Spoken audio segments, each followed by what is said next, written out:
Everyone, and welcome back to Adventurers Guild. We finally have a name for the podcast, so I think that deserves a little mini cheer. It only took us 4 episodes to get here.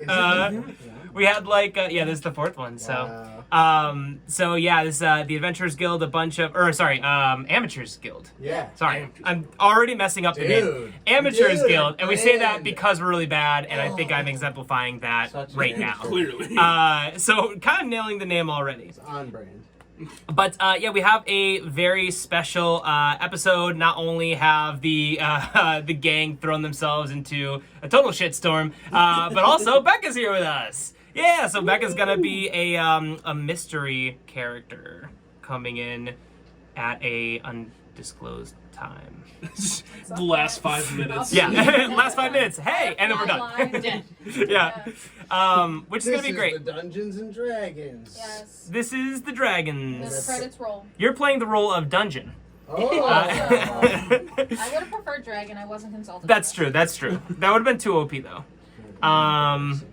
So a really quick recap as to where we are, because it's been about 3 weeks, a month. Has it been a month? It's been a month since we've recorded, which seems insane. So really quick recap, and obviously feel free to shout in some details because I don't have all of them right here, and it has been a month. But essentially, last session, you guys escaped to Rhaego's apartment, hideout, basically, in the residential district of Rune. From there, Rhaego told you about the Circle of Fire and the plot that he had uncovered. He's been infiltrating that cult for 4 years. When he heard that there was an assassination attempt in Rune, he knew it was the first stages of this plan reigniting to basically recreate this forever war, this war that happened 5 years ago, that kind of changed the entire culture and landscape of the world. So this group, the Circle of Fire, is essentially trying to recreate this war and kind of reignite it, and we know now, at least partially, that in some way, shape, or form, part of that plan involved Yara, the Tiefling old woman that you were with, as well as, she's still with you guys, as well as the Dwarven princess who was killed. So that's all we know right now. We're still kind of figuring out more details. And of course, Rhaego does not know exactly why they're doing it or more beyond that. He just simply knows and explained to you guys that that is their main goal and what they're trying to do with this assassination. Other than that, as you guys were, exploring some of his books, as well as kind of figuring out your next stages, the hideout was attacked by giant blasts of energy. What was the phrase that you called him again? Oh, Do you remember? big bad magic. I think it was big bad magic. Yeah, like by a bunch of big bad magic. I don't know what this stuff There was is. a lot of things.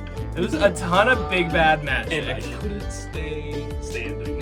Yes, true. And so as the hideout was under siege, the gang made their way out, and the most stocky and I guess athletic character of the group just could not get it together. Just barely making it out of the building before it collapsed straight behind you. But you did have, I think, Rhaego over your shoulder. Yeah, I so was carrying him, so it didn't help. that's kind of fair. Yeah. But still. I still couldn't stand. A little close. And then as you exited the building, you realized that you were being, you had been tracked and were about to engage in battle with these dwarven knights who were initially with the princess who was murdered, and who blamed you, and of course, definitely the tiefling woman you're with, Yara, for the death of their princess. So they began fighting with you guys, and then soon after, some actual guards from the kingdom came in, trying to stop the dwarves from attacking you, but of course the dwarves would not listen. They tried to get past this wall of fire and stop them so that they could bring you to an actual, court session to hear about what's happening and bring you all to justice. Seeing no real great way to get out of that situation, you all banded together, got near each other, and then drank this mystery purple potion, which has teleport-like qualities, but you really don't know where.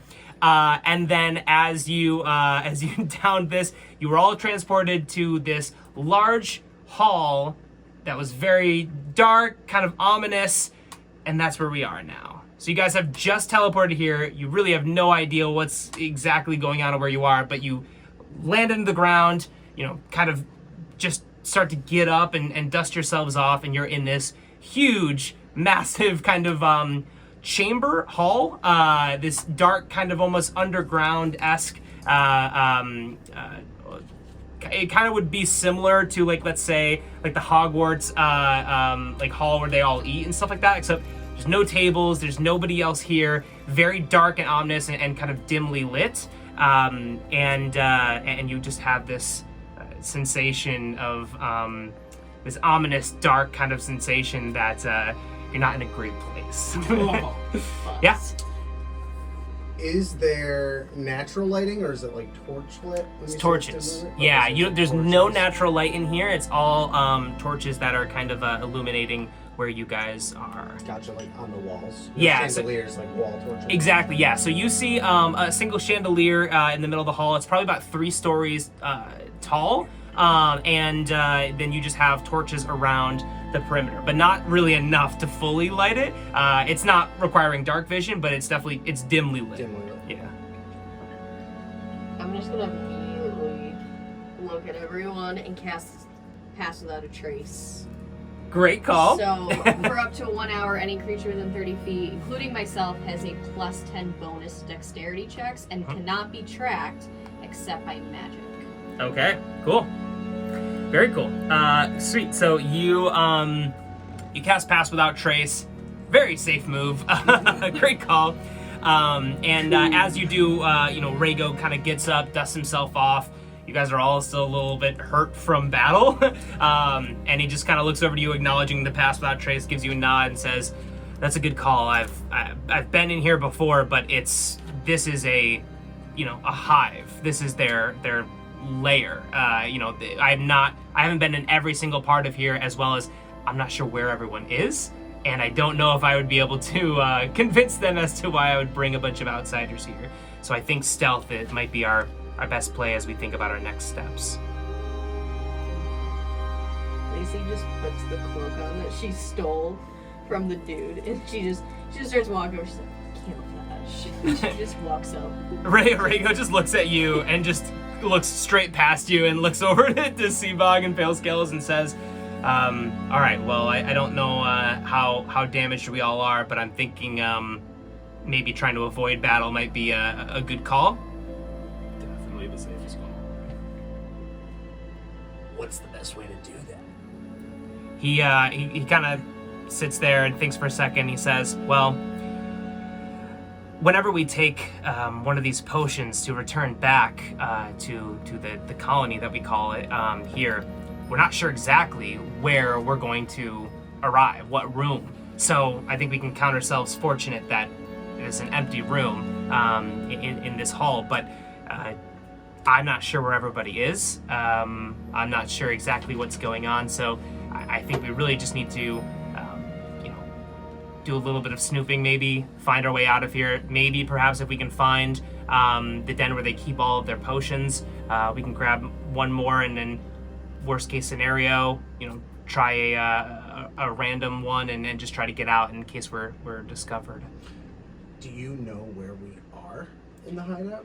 Like, do you recognize this room at the very least? Yeah, he looks around and he says, yeah, this is the hall, the great hall. A lot of larger kind of meetings happen here, but there is a very strict hierarchy to the way that the Circle of Fire operates. So it's not like what you would consider to be, a military operation where there are, a set barracks as well as, a routine. There's a lot of different agents at different kind of levels of this hierarchy, all reporting to the Archmage, who I haven't even met yet. So we are here. I know that if the right direction to kind of get us maybe closer to the area where the potions are, and I also think I can get us to the barracks. But as far as getting out of here, we might have to do a little bit of research into what kind of options we have other than the potions if we can find one. It's like this place doesn't have like a "you are here" map somewhere. He kind of like chuckles and looks at you and says, "No, not that I have seen." Lame. I think we go with potions. Yeah. Haven't failed us yet. Yeah. He nods. Yeah. He nods. He says, "Yeah, it's a wild card, but it's kind of the only thing we have right now. So I think that if we move over," he kind of points toward the. It's a large, kind of rectangular room. On the wall, basically to his left, you have an exit going out, and then there's also against like a longer wall, and then on a shorter wall on the far side, there's also another exit. So he points to the exit on the one on the longer wall right to his left, and he says, "If we head down this way, it shouldn't be too far before we get to where they usually are building out these potions. So that might be the best move for us. To the right." You can really, everything kind of connects in here. It is really kind of like think of like an ant colony, like an ant hive. So everything does kind of connect, and there's no perfect way to get any one way. But if we go over to the left here, it's going to be our quicker route. If we go over to the right, that might be where we find more people. However, that also might be where we can kind of overhear information. So maybe we start off going to the potions and then double back. Yeah. I definitely think the potion should be our first move. I'm in agreement. Let's go. All right. So he kind of leads you guys in that direction, and as you guys kind of walk through, you notice this really, really big kind of hall. You start to go toward this exit, and then it becomes really much more of a cave kind of like structure as you start to walk through this tunnel. So it's very apparent that this is probably at least partially underground. Again, no natural light sources whatsoever, and there's this kind of like musky kind of smell about. So as you go through, you keep walking along. Everyone give me a perception roll. It's rough today, guys. Nat 20. Hey! 21. Okay. So, Lacey, as you're walking, you just feel like, yeah, this is great. Like, no, we're running into anyone yet. And then suddenly, Pale Scales and Seabog stop, and you guys can hear footsteps kind of coming directly ahead, as you see where the tunnel basically opens up into a couple different branches. So you can hear footsteps coming, but you're not exactly sure if they're going to come down this tunnel or down another tunnel. Now you want the nat 20? Are there... So we're in a long hallway, and we hear like footsteps coming from around a corner, essentially. Yeah, basically the hallway leads straightly to basically a little area where there's kind of multiple exits, and so you're hearing footsteps coming. So you know that they're not there. So you know you can go forward into that room and then pick a direction, but you know that they're heading toward that way.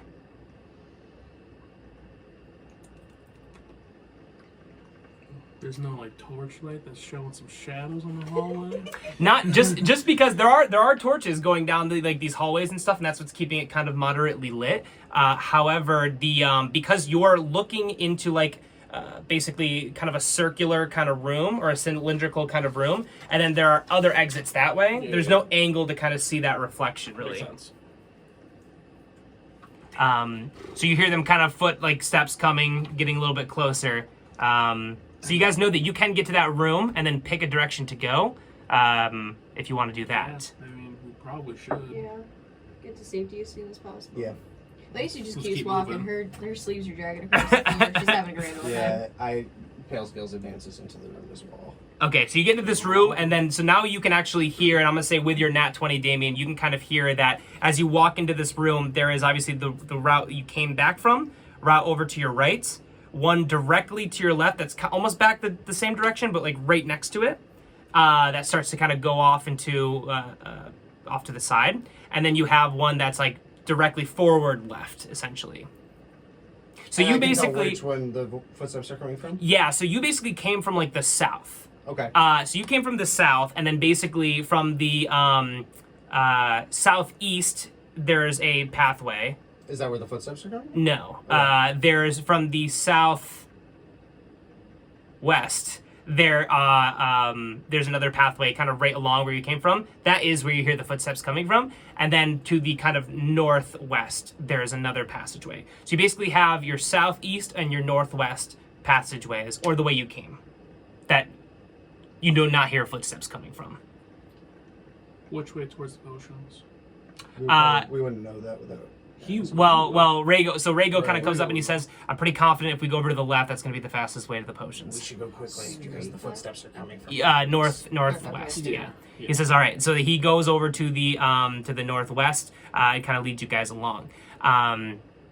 As you guys keep going, you start to hear, I'm just going to say with your continued nat 20, you can hear those footsteps kind of go into the room where you guys came from, and just continue on like nothing happened. Did not pick up on you guys. Their passive perception is way too low to pick up with past the plus 10 you get from past that trace. And they continue along. So you avoided them. They did not detect you. So as you guys keep moving forward, you notice that kind of it gets a little bit brighter and brighter and kind of like more colorful, and these lights are kind of reflecting on the cavern walls.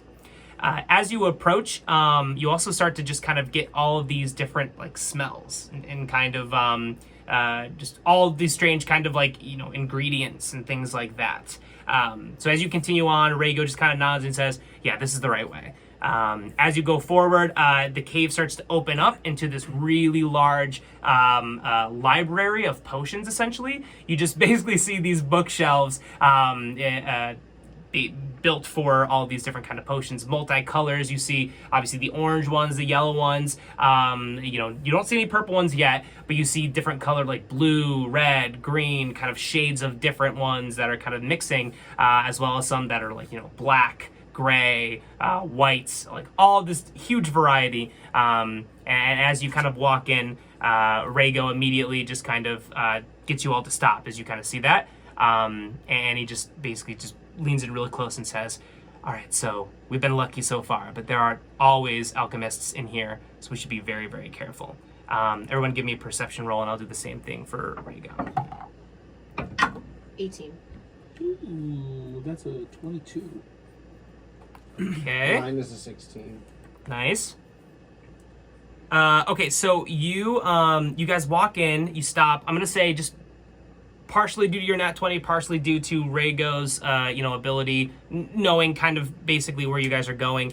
You guys walk in, you're able to start to enter the room, see the room without triggering a perception or like even a passive perception roll from anybody in that room. But he goes ahead and stops, and you guys notice, what were your rolls again? You 18. I had 22. Okay. 16. Okay, you all definitely notice. So you guys can hear some voices from around, and as you're kind of peeking around, like through the different bookshelves and stuff, you see kind of in the back corner there are two hunched over, skinny, kind of sinewy figures in robes, but you can kind of see their hands and like part of their faces, with these kind of long noses, talking, and they're just kind of like, "Oh, maybe the boss needs this kind of potion over here." So they seem to be kind of scheming. You're not really sure if that's just kind of the way they talk or if they're plotting something. But you definitely know that you've caught them off guard. Rhaego looks over to you guys and says, "These guys look similar to the alchemists that are constantly in here. It makes sense. They're probably not fighters. We could try to take them out really quickly if you guys wanted to, or we could try and see if we could just snag some potions and keep moving." When you say ingredients, are there mushrooms in here? Rhaego says, "I didn't say ingredients. The DM No, did." sorry. But he sits there and he says, "I think mushrooms are a common ingredient of a lot of potions. I wouldn't be surprised if they were here. You don't see any. You only see kind of like these bookshelves of potions right now. But he's like, it's likely that that's one of the ingredients in here for sure." And we didn't get a short rest when we teleported them to those. Not yet. Figured I'd ask. I mean,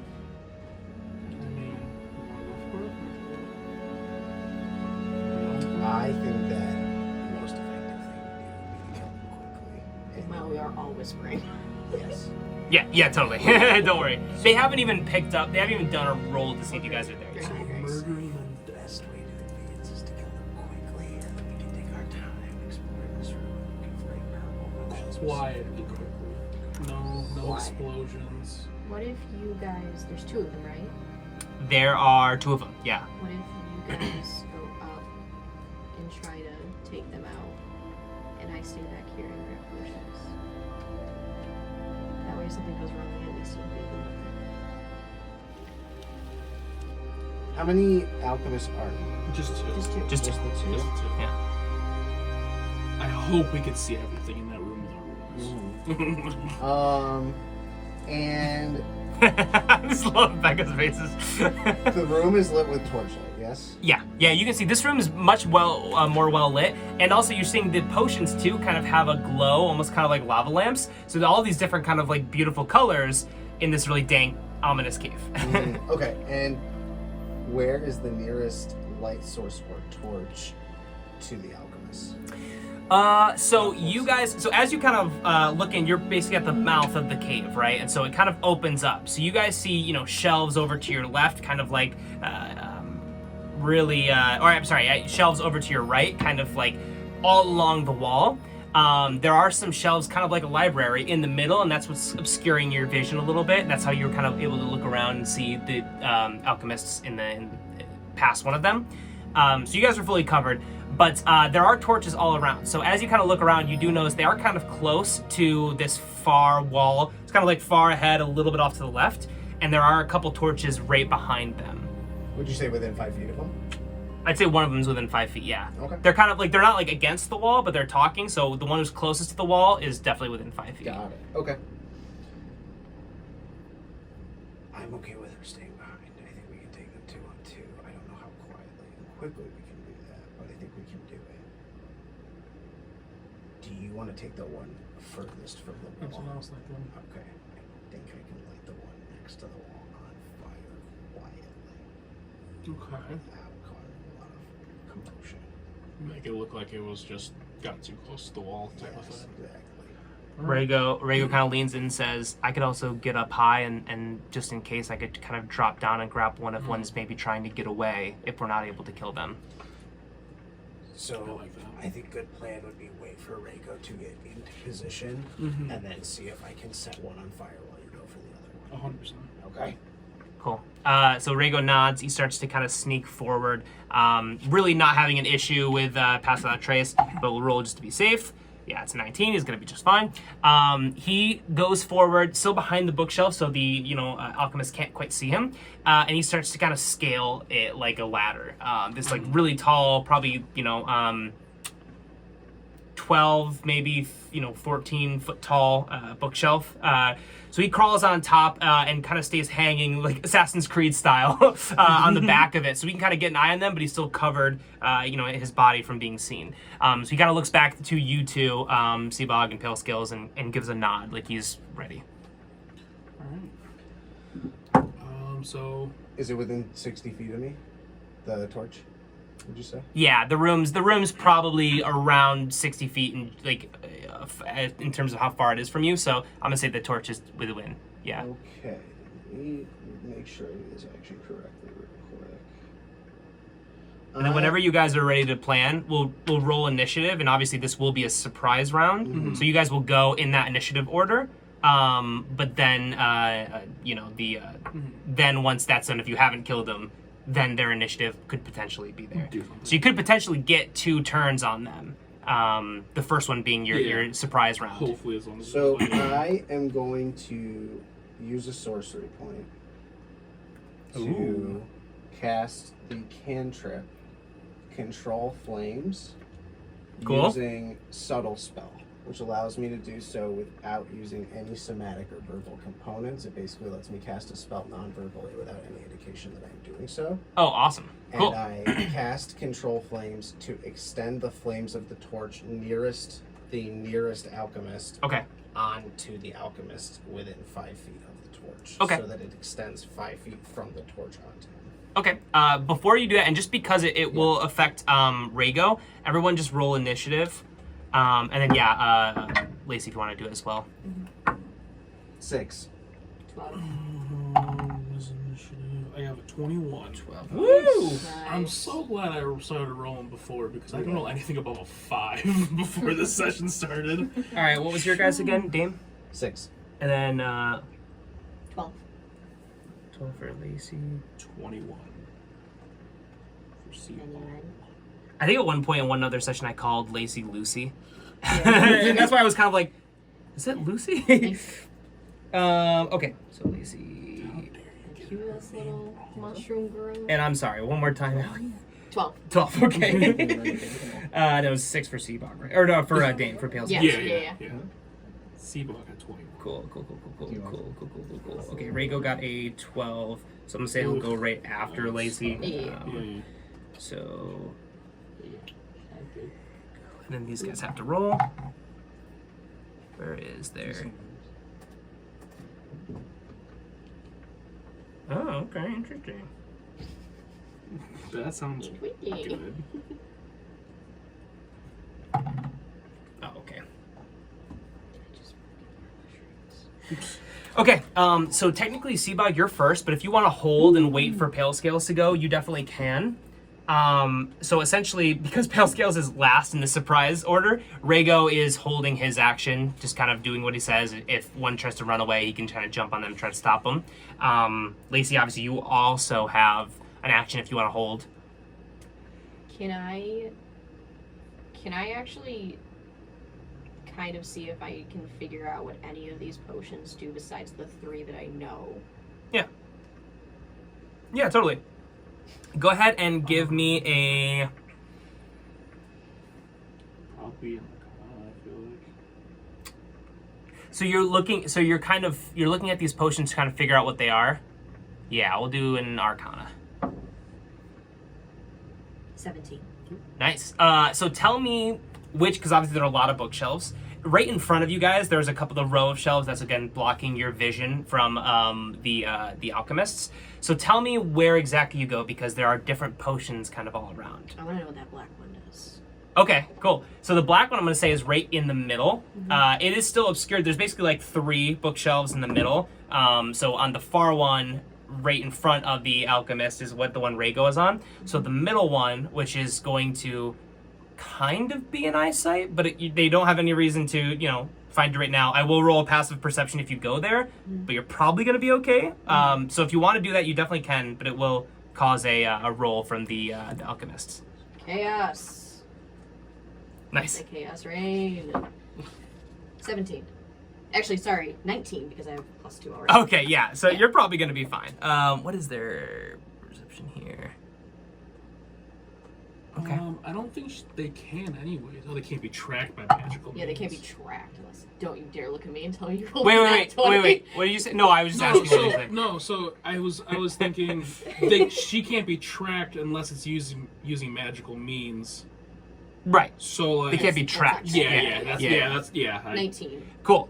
They got a 17, so you're good. That was one of them. No. 14 for them. Okay, thank God. It all went to shit. So close. So cool. potion. So Lacey, you go forward. You get in front of this kind of black potion. It's a little bit high up, so you kind of have to crawl up a little bit. You don't have to climb or anything, or like do any kind of roll for that. But you kind of look at this potion and you can kind of pick it up. So if you want to kind of try to figure out what it is, I'll let you do an Arcana check now. Now, I have to do another Arcana check? that was just, what was your Arcana check before? Did I miss it? That was because I just said I wanted to know what the black one does, and you told me to roll an Arcana check.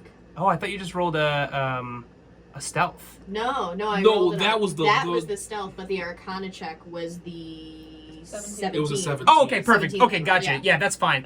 17. Okay, 17 will be enough.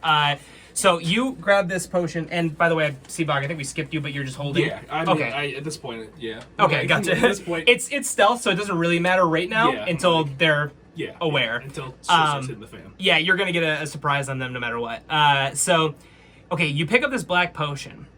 You kind of, let's say you kind of like uncork it and kind of give it a whiff. Oh no. You smell death and a faint smell of licorice. So this, you don't know what exactly this is, but you know this will definitely cause death. Now, you don't know If you- how exactly it will cause this death, Ooh.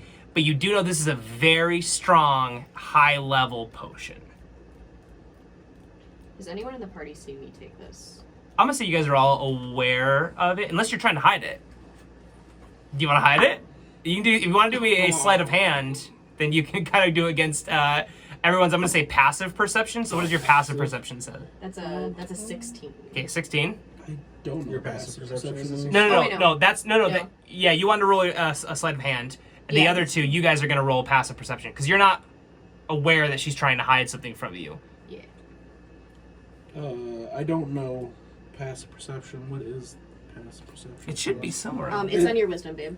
It's Perception. But yeah, it's just perception. Like, So it's just gonna be like Check. your is it just straight up wisdom, or I is think it it's your 10 flat. plus whatever my bonus is for wisdom? That's a great question. I'm like, This is my uh-oh. Adding 10 to your perception modifier. Yeah, Okay, so your wisdom modifier. 13. So add 10 to it. So 13. Okay. Yeah, that's 13. So you got a 16 Mine's on yours? 8. 8. -2 + 10, right? Yeah. Cool. So you're good. So you're able to pocket this like black. So I'm gonna say you recork it and pocket this big black, really just terrifying potion. Cool. That will go to Seabog. You still want to hold for pale skills, or do you want to do something? Is it gonna affect my order when we go into No. combat? No, you can hold- then yeah, you can hold it I'll as long as until you- after he does his fire stuff. Cool. Okay. Pale Alright, skills. started. You want to unleash? Yeah, I'm doing the control flame. Cool. How does that? So you're just so it's really just a cantrip. You just control the flame. Yep. Does it have any kind of calculation for damage in there, or is that gonna be me? It does not actually. Okay. You have to come up with I got it. It's always me. It is this time. Okay. Well, good news for them. It won't obviously because it's not like a magical fire. It won't be that crazy damaging to them. That is good news. That is weird. For them. Magic fire and regular fire probably have different damages. Yeah. Like, Yeah. Of course. You're so happy. Your sleight of hand is huge. Yeah, my sliding hand's pretty big. +2. Well, plus the dexterity, we added 10. Oh, technically it was a 14. I still beat you two though. yeah, you do. So you add. Yeah. What do you add for the check? So because I have, so you add +2 anyway because of dexterity. So that was 4, and then add 10, it would be 14. I still beat them. I thought it was a 16. I did math wrong. All right. So this is kind of a I literally have just been going, like, what have I been doing? I've been doing just this plus my roll. No, but I'm saying that we still have passed out a trace, so I was able to add 10 to it. That's what I'm saying. Oh, when we do dexterity checks. that's yes. Okay, I see what you're saying. Got Yep. you. so so this is a little homebrewy, but it is partially the rules. So I'm gonna roll a d8, and that'll be how much damage. I'm gonna say both of them can take it. Oh, really? Because it's Okay. going to, because you can move it, right? I How far can you move extend it? it 5 feet. Oh, okay. I'm sorry. Then Just it's the just one. gonna be the one. I'm sorry. The one closest to Whoa, it. we're So blowing them up. so he'll take damage. It's gonna be a 1d8. If he rolls a nat 1, then he will be ignited, and then every turn he'll take a d8, and it's actually gonna be 1d8 first turn. If he gets lit on fire, 2d8 2d8, next 3d8. You So know? I roll 1d8. So yeah, go. You can roll it. 4. Okay, cool. So he's gonna take 4 damage.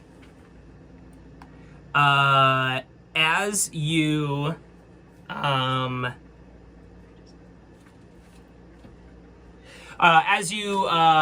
extend your hand, kind of control this fire to kind of leap from this torch onto this alchemist who's not paying any attention whatsoever, just chatting with this other guy. This flame just engulfs him for a second, and he freaks out. He just goes and falls onto the ground. He takes 4 points of damage. He's still alive, and he just kind of starts to get up. And you see the other one just goes, "What's the source of this trickery?" And as he does that, you can see he's kind of looking around. His hood kind of falls over, and you can tell he's a goblin. He's got a goblin kind of exterior, and the other one too. But other one kind of dusts himself off. The flame doesn't catch onto his robes, so he kind of dusts off this himself and kind of gets up, and they both kind of look around, and they obviously don't get quite in action yet, but they're startled. They know something's weird.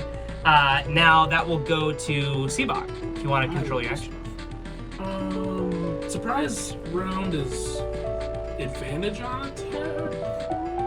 Oh, that's a pretty good question. I think so. Oh, shoot. Yeah. It's nice knowing you guys. I mean, 15. Wait. What was your first one? The first one is a 15. Oh, okay. So, surprise does not directly allow it, but being unseen does, and you are unseen. Okay. So you do get it. So is your highest one again? Let's find out. It's 15 still. Cool. Okay. Who do you want to attack? The one that isn't unfamiliar. Okay, got you. Cool. So, how exactly do you do this? So this room is kind of big. That's something to consider too. I'm gonna say, because we kind of jumped around between that, you would have had time to kind of move up so that you were close. Because technically the room is about 60 feet, and we established that they're kind of at the far end. Yeah. So I'm gonna say that you could have used, your action still have been unseen to get up to that bookshelf, kind of where Rhaego is, but on the ground. Yeah. And getting within striking distance. So you can run up using your full movement and then still attack them. Did I hit him with the 15? You did hit him. Okay. Yes. Oh my gosh. You just hit him, yeah. Oh my gosh. 4 plus so 8. 8 damage. Yeah. Tell me how you want to kill him. Oh goodness.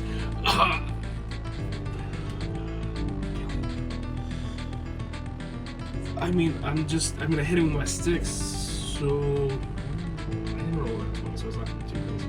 But I probably just bash him across the head with my stick for now. Okay, cool. It's not gonna be too crazy.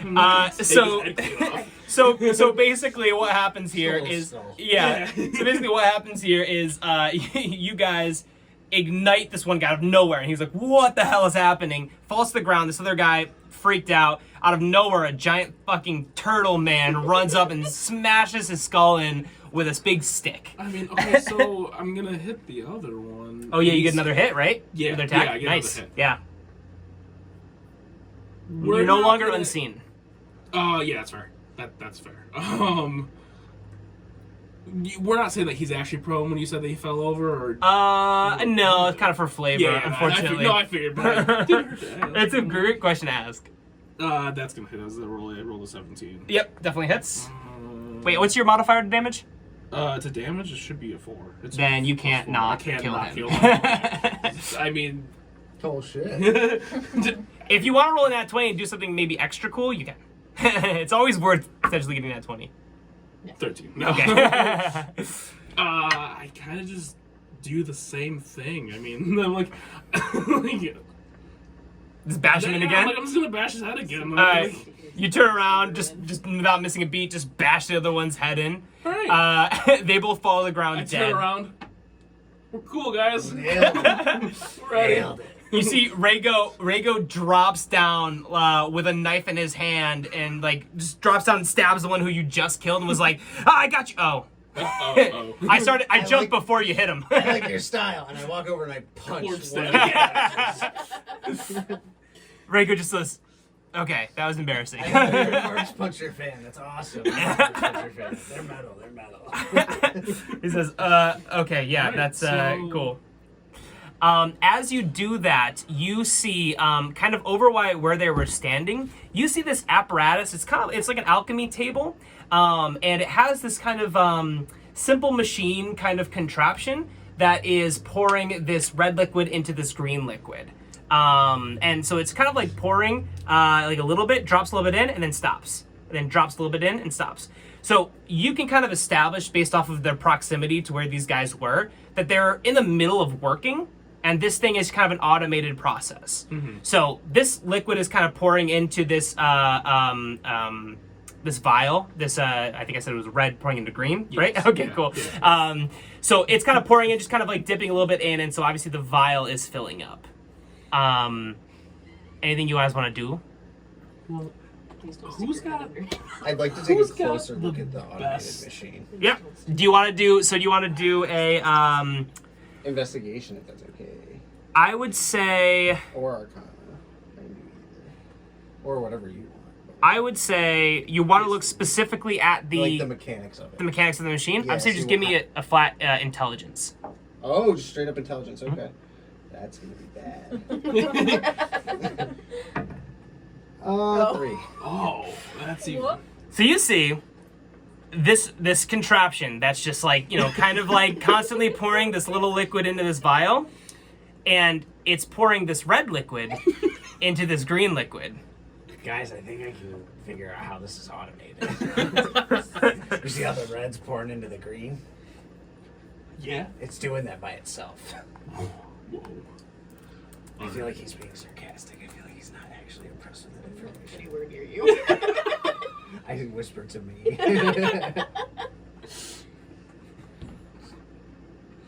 Alright, are we stacking potions? I want to figure out what these potions are.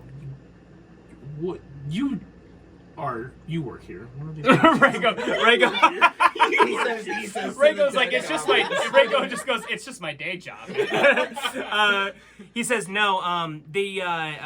While we're obviously lucky, only having alchemists in here, they don't make for really great foes, but they are smart, or I guess were smart. They are in charge of a lot of this potion making, which is kind of the backbone of how the whole Circle of Fire operates. So there are a lot of potions in here. All could do a lot. Generally, the people in the field, the person basically I was infiltrating as, generally we have a yellow, an orange, and a purple potion. But the other potions, going to be for higher levels, different kinds of things. Generally, those are the kind of the base level, most basic ones that we're with. Every other color is going to be more complex, and so I'm not quite aware of what these different ones do, but I do know, obviously, they're crafting them in here, and it's a very careful procedure crafting potions. Pale Scale starts to search the goblin corpses for items on their person. Cool. As you do that, when you guys first killed the goblins, you kind of had a chance to breathe. You saw that beaker pour in once, right? And as it does, color changes a little bit. It has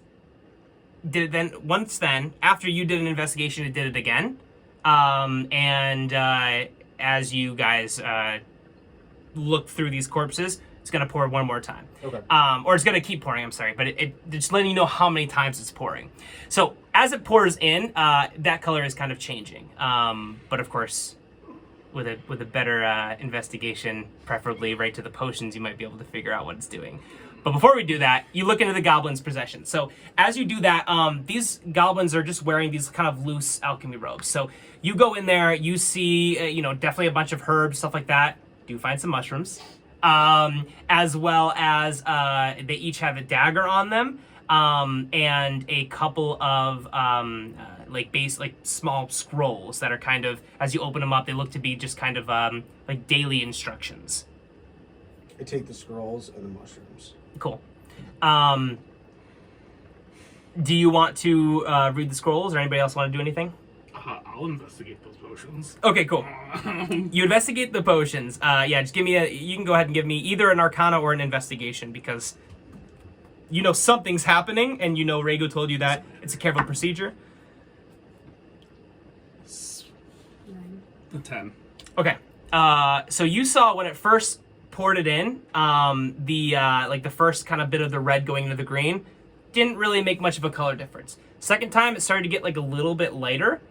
Third time, it's gotten a little bit lighter. So it's actually becoming more of like a kind of beigey, like a very, very light kind of beigey color. And it keeps changing every time a drop goes in there. Is it possible to remove the red vial from the machine without, is it strapped in there or harnessed in there? Or is it free to pretty much pull out by hand? It's not free. It is definitely like attached to it. So there is kind of a screw kind of apparatus thing. You can definitely try to. You won't have difficulty taking it out, but you might have difficulty taking it out without spilling any liquid. Okay. I'd like to read the scrolls. Cool. So you open the scrolls. They're both the exact same one, but they just say today's tasks, and under it, it just says, craft 6 teleportation spells or teleportation potions. You can see it's crossed out. You'd see another one under it that says create 3 blast spells, crossed out, and the last one's not crossed out, but it says craft 1 golden fire elixir.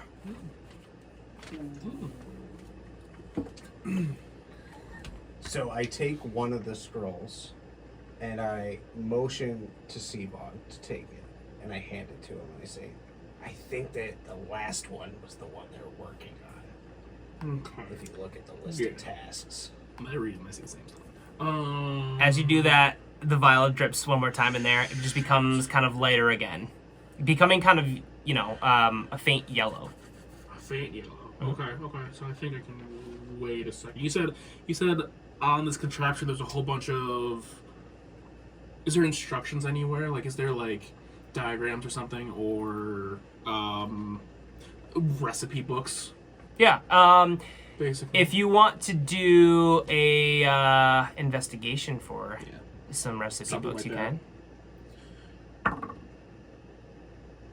A 9. Okay. Yeah. You find a lot of potions around, find all a lot different of colors. I don't think I saw this one. The beaker drips another time in there. It becomes more yellow. Out of character a little bit. Chance that it creates a cool potion we can take with us. Also chance that since it's a grand golden fire potion, this place goes up in smokes in a matter of minutes, right? But I'm thinking golden fire potion. We got some time because I'm thinking it's gonna have to get closer to golden look. Do we attempt to stop it from overpouring, or do we attempt to get as many potions out of here and then leave? You see what I'm saying? Because we either have limited time before this maybe turns into something chemically unstable and explodes. Rhaegal Oh. kind of leans in. He says, "A lot of potions that have been made here are used for warfare, so How that's many something to different colors consider." do we see? Oh, it's like It's just a rainbow. it's like a Crayola box of Yeah, 32 I in got here, you. you know. That's fair. I, assuming that we have limited time in character, I approach the nearest potion shelf, whichever color that is, and pull one off. You just go and just pull a potion. Pull a potion off the shelf. Okay. Roll a d20. Nat 20, nat 1 are not going to make a difference. 16. Okay. I'm assuming like health potions are pretty common in the world. Can we tell if any of these look like health potions? He's doing something. No, no. Sorry. No, go for it. Something fucked up. That he's got to look up. See how fucked up it is. He's just looking up 20 Becca is a talking potion. Howdy, y'all! Drink me! You pull You pull this kind of like sage green vial, or beaker, like potion that's corked, off the shelf. Nothing happens. I pocket it. Cool. Sorry, what were you saying before? He's seeing if. So HP potions, I feel like are pretty common around brewing. Common knowledge that we've all seen. Yeah. Yeah, Like, you know that they're kind of like a pinkish reddish hue. Got it. so just by looking at all of this stuff, is there any that are like, this is definitely an HP potion? Or Yeah, there's a lot of potions in here. Roll me a. You will find at least one. Roll me an investigation, and that will determine just basically how many you find. Give me something. 16. I'm gonna say you find 4. So yeah, as you kind of go around, you're kind of finding them. They're smaller, and a lot of these are sometimes these are bigger. Like the black one, for instance, this massive like potion. Yeah, exactly, right. And so you find all these like small ones. They're kind of tucked away, but they're very common. So you find 4 as you're kind of searching through. The beaker tips into the other vial, and it turns like this kind of golden color. We need to solve I think we just or rum. Okay. I know I asked about the red vial. Mhm. Does it look like I could take the golden one out without spilling it? Yes. Okay. Do it. In character, I call out to Seabog and Lacey and I go, I'm gonna take the golden one out. I need you guys to find something to keep the red drops in without it splashing around because I'm very worried about when it hits the ground. So I pull the golden potion out I mean, assuming and I hope, I say, just look for either an empty container or empty a container really quick. Like empty a potion bottle. I mean, is it safe to assume that there's empty ones laying out and about? Yeah, you find a bunch of empty ones all around. Who's closer to him? It'd probably You. be me, because Because I was near that because we killed the people and you're haven't off, moved yet. You're off doing sneakery. Yeah. You have 10 plus 10 to dexterity checks. If this is a dexterity check. I mean, just Indiana Jones this. Yeah, just hand me the. Yeah. Well, I already pulled it out. Oh, I just it's need straight up. something to hold the Yeah. the reciprocal. Yeah, I mean, So, I feel like you can just grab In it. this second, it spills over. I just put on a 30-second timer. Do I see it tipping? Like as it's starting to tip and pour? Yeah, but he's searching around for a vial during that time. Can I cut my hand under it? You can. So it starts to go. You stick your hand underneath it? You want to do that? Yeah. Okay. You take His face. 3d10. I don't even... Oh, you're dead. Oh no. Roll me a d20 and get a nat 20. 16. This red vial pours onto your hand. It is like molten lava to your hand. It burns directly through instantly, and your hand just becomes this fangled kind of stub of burned flesh. It's the 5th section. Oh god. And go ahead, give me roll 2 d8s of damage too. How much health do you have? Get the damn vial. 9 Oh. What do you mean 9? and 2d8. Oh. That's not a D8. Yeah, you need a Oh, d8. how You do can't get a roll 9. a 9 on a My fault, D8? my fault. Right. I wasn't paying attention either. 4 Okay, that's better. Goodness. God. and 6. And 20. No. All right, so you take 10 points of damage. I'm at 6. Cool. But luckily you found a bunch of HP potions. Guys, I know what the red ones do. It's really cool. Honestly, this the vial goes back and starts to go pour again. You have time to put a vial under it if you want to. yeah. Do you want to put it under Yeah, I it? just Yeah. want- Go ahead and put it under it. Empty vial. Yeah.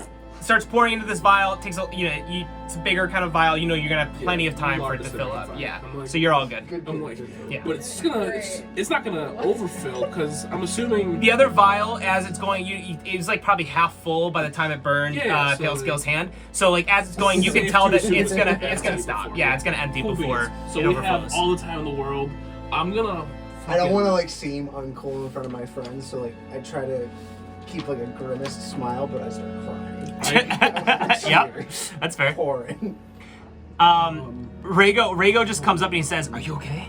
Yeah, it didn't hurt at all. I feel like that really hurt. It felt so good. I could smell your flesh." Yeah, it smells Uh, like mother used to be. He looks over. He says, "I know that this is kind of like Christmas morning, but we need to get moving.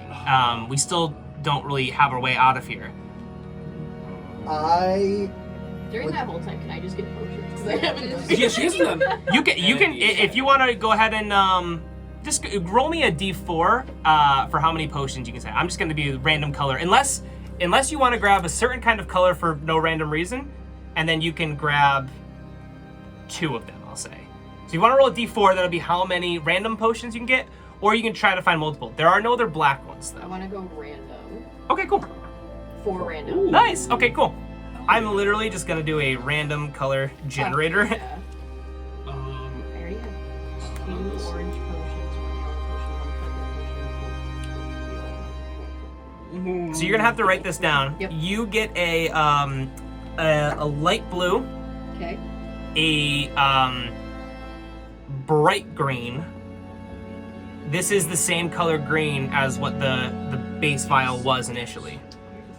A gray and a purple. Okay, another potion. Can I? One, I want to punch it with my hand of healing. Fist bump. Yeah, fist bump your dead hand. My dubby nubby. You feel 4 HP better. It's like You can also take a health potion if you want. You have 4 of them now. Well, if Seabog wants to part with them. But Reiko says, if we want to give up a health potion, we can do that, but we should get moving. Real quick, I want to do the safe out. Well, not the safe option, but I want to do the grab specific 2 potions. I want to take 2 of those ones. Okay, so that was happening when she was kind of in the meantime. That's fair. If you want to do that, you can, but I will have you guys roll an encounter Ooh, fuck. because you've been here for a while. We're out here. Okay. We're out here. Run. You can if you want to. Run. He wants to. I want. Okay, so What do you want to do, he's Nubby? going to- I want to take a blue potion specific. Okay, roll me a D4 to see how hard it is to. Basically, you want to find a blue potion, and you want to basically see how long it's going to take you to grab it. Like if it's high up or something. 1. Okay, cool. You're able to just grab it as you go. Yeah. Okay. Bro. Yeah. Do you want to do that? Yeah. He was able to roll one. You can roll one. You can roll one too if you want. want. But I rolled bad for the healing, and then I'm gonna roll good for this. Yeah. I'm like, that's what's.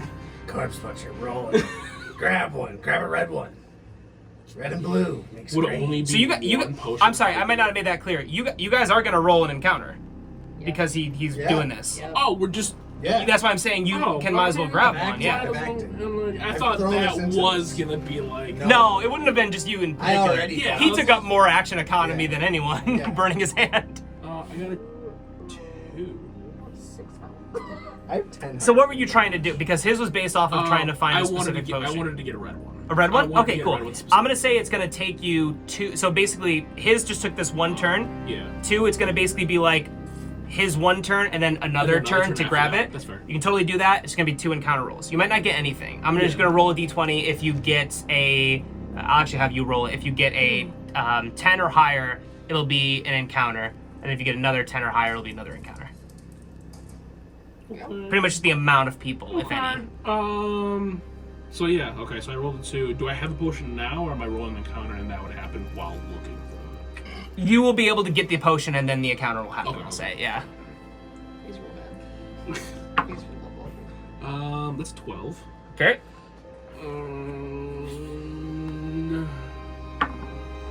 That's a 3. Cool. So as you start, you're like, you know what? I'm just gonna go find a potion real quick. Everyone's doing it.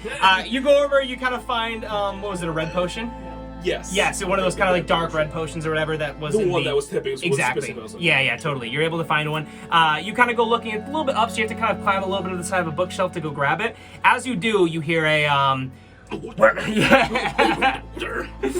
you just hear essentially 2 goblins coming down the hall. As you do, they kind of round the corner and they say, "Intruders! Intruders in the potions!" And so they run up to try and fight you. As they round the corner, they see that there's 4 of you. You can see instant regret on their faces, but they are still going to try to fight you. Did they go within range?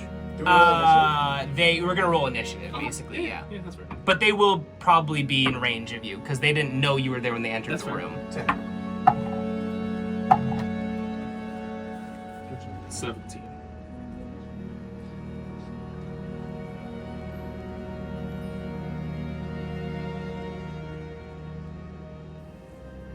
And then Lacey. 7. How far? Like a half a room's length? Okay. From what it sounded like, I think she's about. we're in the circle. I think this- it's here, It's we're not here. pales. This first goblin was the the highest roll. He runs up. He kind of looks around, pulls out a knife, sees you guys as adventurers, sits there, thinks about it, grabs a random potion off the shelf. Did he go within range of me? You are up a shelf. Let me see where the doors are. I'm gonna say yeah. I They walk in range. They kind of start to move forward toward you. Reaction hit. Nice. Because I get to do that. They're not strong. You're a master. You see him running toward a potion as you're able to get your hit. Oh, come on, give me something. Okay, 17 plus. That hits. Okay. 6. Damn. 5. Okay, 5. You go ahead and hit this guy. He kind of like takes a step back, keeps moving toward the potion. So he's able to grab this potion off the shelf. Random color generator once again. He pulls off this potion from the shelf, just kind of random, like really quickly. It's this kind of like dark tan kind of color, and he goes ahead and throws it in the middle, and it's this fog just shoots up into the middle air immediately. Yeah. No? I know, but... Oh, I thought you said run with this. No, I meant like, do we want to run Oh, because of no, us? we can- No. So this dark fog just kind of like shoots up into the air. That will now be your turn, Seabog.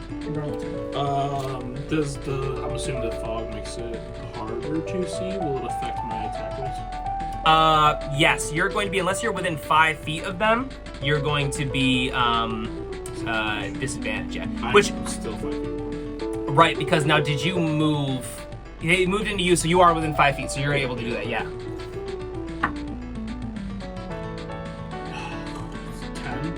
10 does not hit. Hopefully this time. 11? No. Sorry. Okay. Anything else? Pale Scales, that's you. Has the fog enveloped all of us? It's like the entire room. Okay. Yeah.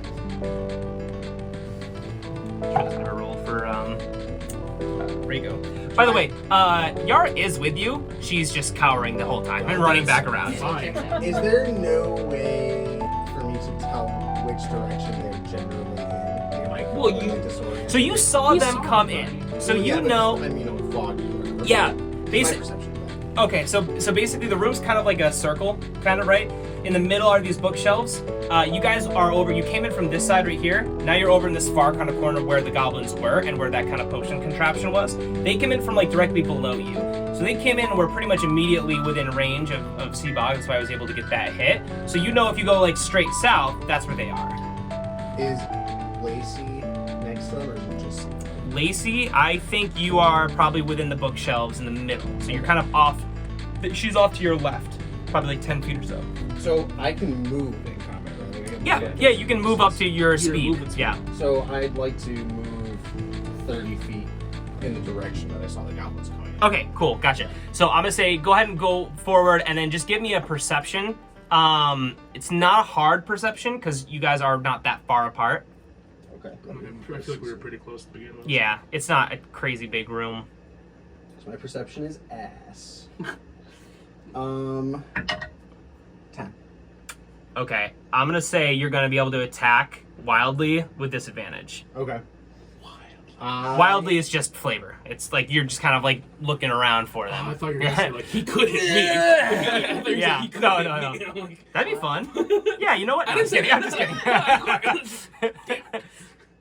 Nat I 20. You want hit to Seabog. cast. To cast something, don't you want to not be close? Yeah, I'm trying to do something that's not super damaging. You know, I don't feel comfortable casting a spell with all the potions around. That's the issue. So I miss. That could be really problematic. Good point. I'm just gonna take a swing with my quarterstaff in front of me. Okay, cool. Just So roll with roll with disadvantage. disadvantage? Yeah. Okay. What do I roll for my quarterstaff? You can do Dex or Strength. It's versatile. I can do Dex or Strength. Yeah, it's versatile. Okay. I have that same thing. So. Got you. And I'm not finding this weapon. Where is it? It's just a flat roll plus your whatever you're using to attack. 1d6 and then plus does one. 2. So what's the roll? It's gonna Your be attack it's, roll. It's just It's a d6 plus 2. no to try and hit them. trying to Oh, hit you it. Oh, You're into your right. d20 plus your yeah. That one.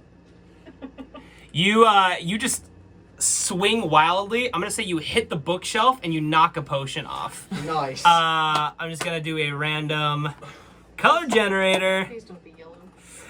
It's another tan. It just falls on the ground, just explodes into this kind of So hard. fog. It's just so foggy. Dang. So humid in here, man.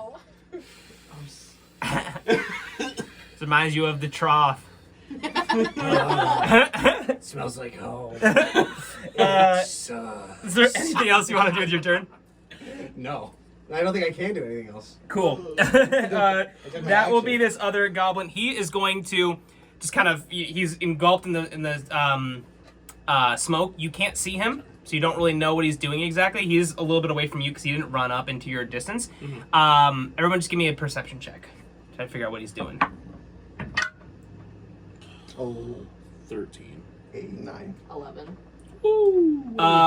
You could have sworn you heard footsteps running away.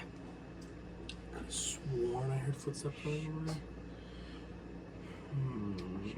Alright. Anyway, Anyway. that will be Moving on. Lacey.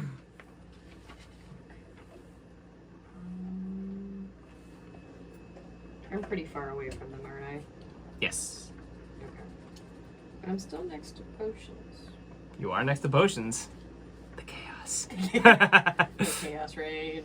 I think I'm just gonna try to grab more potions. Okay.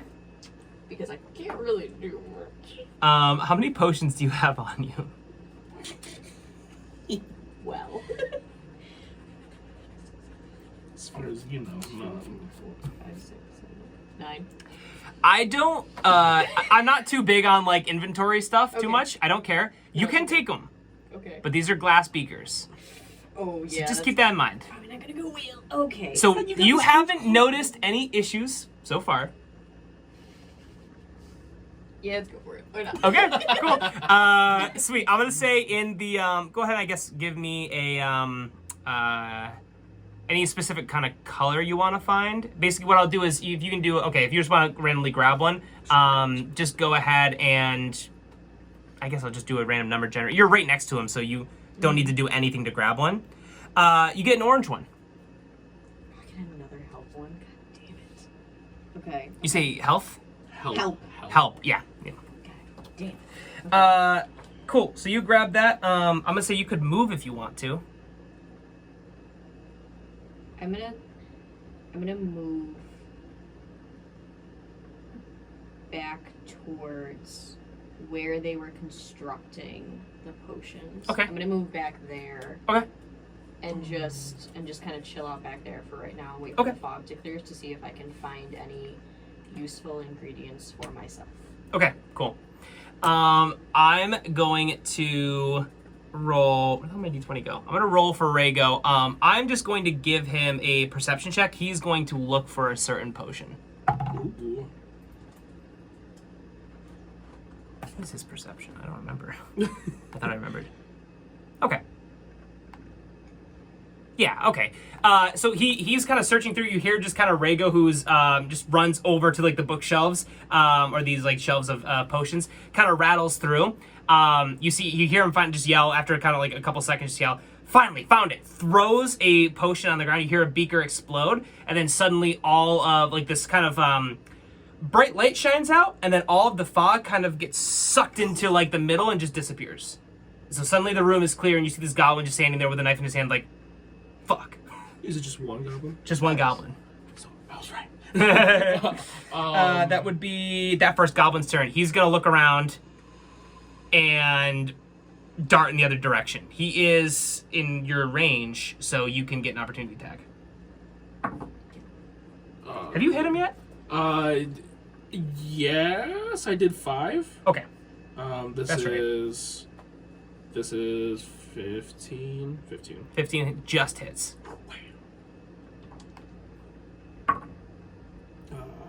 7 math 7. Yeah, you take this guy out. Bam! He's dead. Okay, cool. So you just whack this guy. Just a lot of people getting hit with sticks today. He falls to the ground, dead. Rhaego kind of runs up and says, "Okay, I think we need to move." Yeah, we're out of here. he looks at you all and says, I think if we come back the way that they came, might be great because we could stop that other goblin before he possibly brings reinforcements. But also that should be the way toward, that should be the way farthest away from the barracks. Mhm. So I think I would take my chances there. Let's go. Sounds good to me. Let's go. Cool.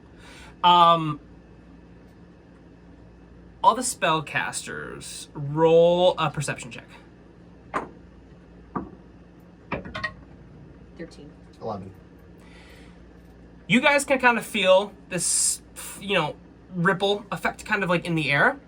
And you don't really know exactly what's happening. And then from behind you, as you guys are about to leave, you see this kind of green light shine on the walls, kind of showing your shadows. You turn around and this kind of like little ball of energy appears. And it kind of forms into the shape of like an elven looking woman. That would be Becca. So Becca, you are playing as a character who does not know who they are. Okay. The stats I gave you are going to be your kind of, Character sheet. yeah, exactly. Your makeshift character sheet. It's not a full character sheet. You appear, and you have no idea where you are, who the people in front of you are, or what you are. So this person appears as kind of like, again, elvish-looking woman, kind of like a greenish hue to her. Like even after like this kind of spell energy like dissipates, she's got this like really light kind of greenish hue to her that just kind of stays on her. Pretty lady. Pretty lady. Hi. Hi. I get into like this defensive stance. Cool. Back off slightly. Rhaego kind of looks over to you and just kind of puts up a hand up. He's like, okay, hold on. Who are you? Do I come up with a name? No. Oh. You don't know. You don't know? You don't know who you are. Sure. I Pretty lady. Rhaego kind of looks over the game. He's like, I don't know exactly who this person is. I'm pretty confident she's not a combative. But I will say, though, one thing that I've seen in the field as the Circle of Fire has been conducting, operations, kidnapping and brainwashing certain people has been something that has been really consistent with the Circle of Fire, even back to the days of the Forever War. I haven't seen it happen directly in front of me, but I know it takes a lot of arcane power, and I have a feeling like she's probably not going to attack us unless maybe we attack her. And he looks over to you and he says, do you know your name? I just get deeper into my stance. He just kind of nods. He says, okay. He looks over to the gang. He says, I don't know what we want to do. AC just goes up to her and takes her hand and looks at the group. I'm just We take pretty lady. Yara just kind of pipes up and says, I probably don't get too many votes being the constant nuisance of the group, but you all helped me. She seems to be someone who might need help. I mean, she's okay with me, but again, if you all think differently, I'm at your. I mean, she went straight to defensive stance. She might be able to fight. I approach the woman, Mhm. and I take the little sticker that I pocketed in the crowd back when we were in the city and we were getting called up to the raffle. Mm-hmm. I put it in her hand and I go, do you speak common? You speak common. Do you understand what we're saying?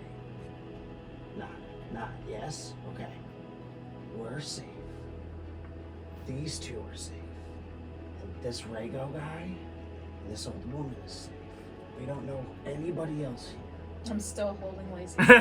So, you see anybody else and you get behind one of these people, we will leave you here and you will die.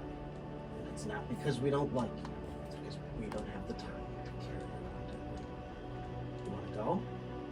I just cling to Lacey's arm now. Okay, cool. Rhaego kind of nods and says, okay, I I think we just kind of make this up as we go. Let's get moving if you guys still want to move south. Can I ask, what does the sticker do? Yeah, what did the sticker do?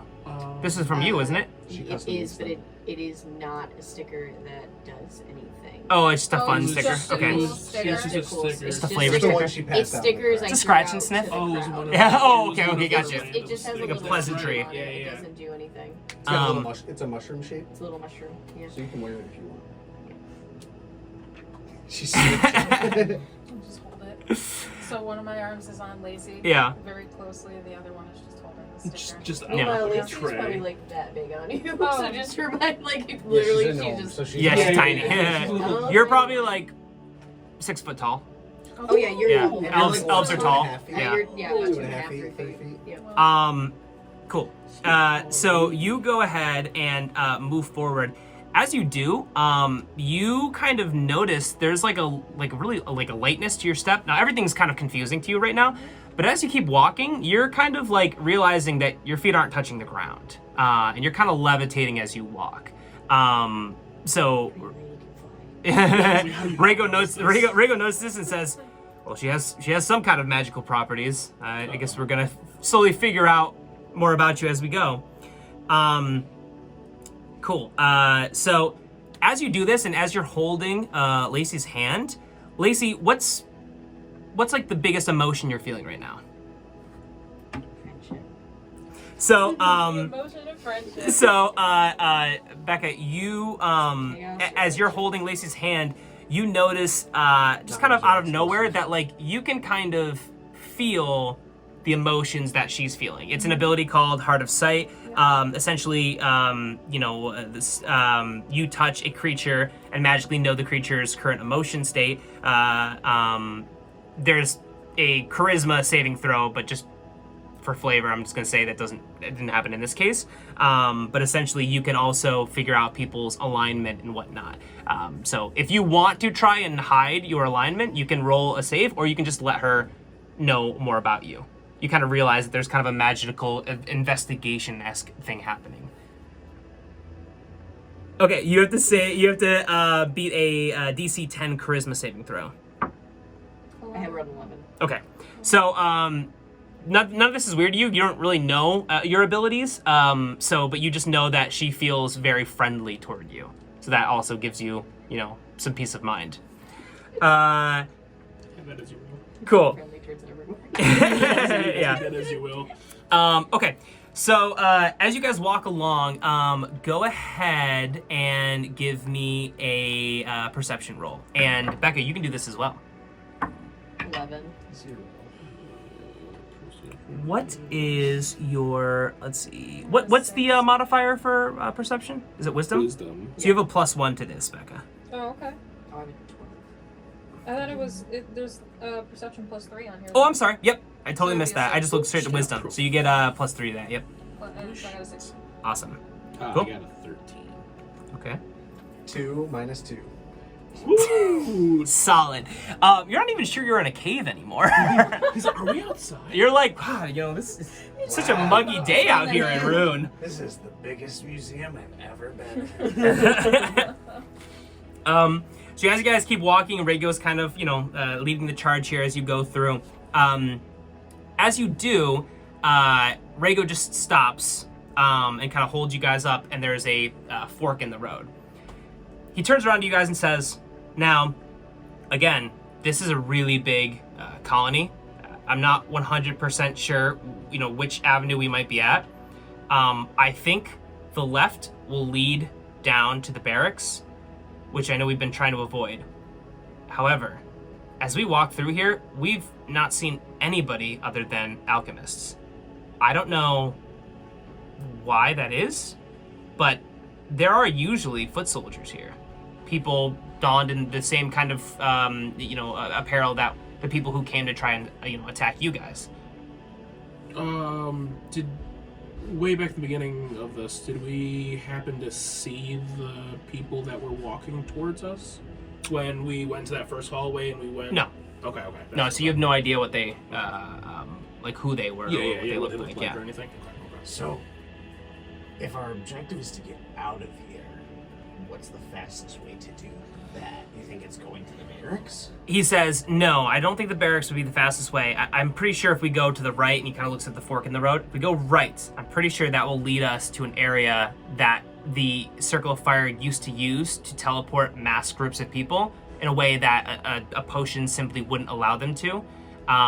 This was something that they used also to teleport items, things that wouldn't necessarily, larger creatures, anything that they maybe use for combat. They use this a lot during, during the Forever War. That I believe is over to the right here, and that should give us a way to get out of here. If we go to the left, I think that'll lead us to the barracks, but why I'm bringing it up is because I don't think that there are foot soldiers here. I feel like we would have run into them by now. And if we want to do an investigation lab, learn more, we might be able to do that. Your best chance. Yeah. Or we could just leave. We could do either. We have a purple potion. We do have a purple. Or rather, Two. you have 2, correct? Yep. You have 2. And you don't know where they lead. Nope. But we know But it will be a quick we escape. know they lead out of here. It We wouldn't don't be in know the. that though. We have Oh, no that's right. idea It could if be it could right lead back us here. right back to the place that we started. And But that Rhaego would be- nods and he says, it could be right back to where we started. It could be the room right over to us. But it wouldn't. It'd hopefully have a good chance of it not being right where we are, which could give us everything we would need if something bad happens. That's true. So.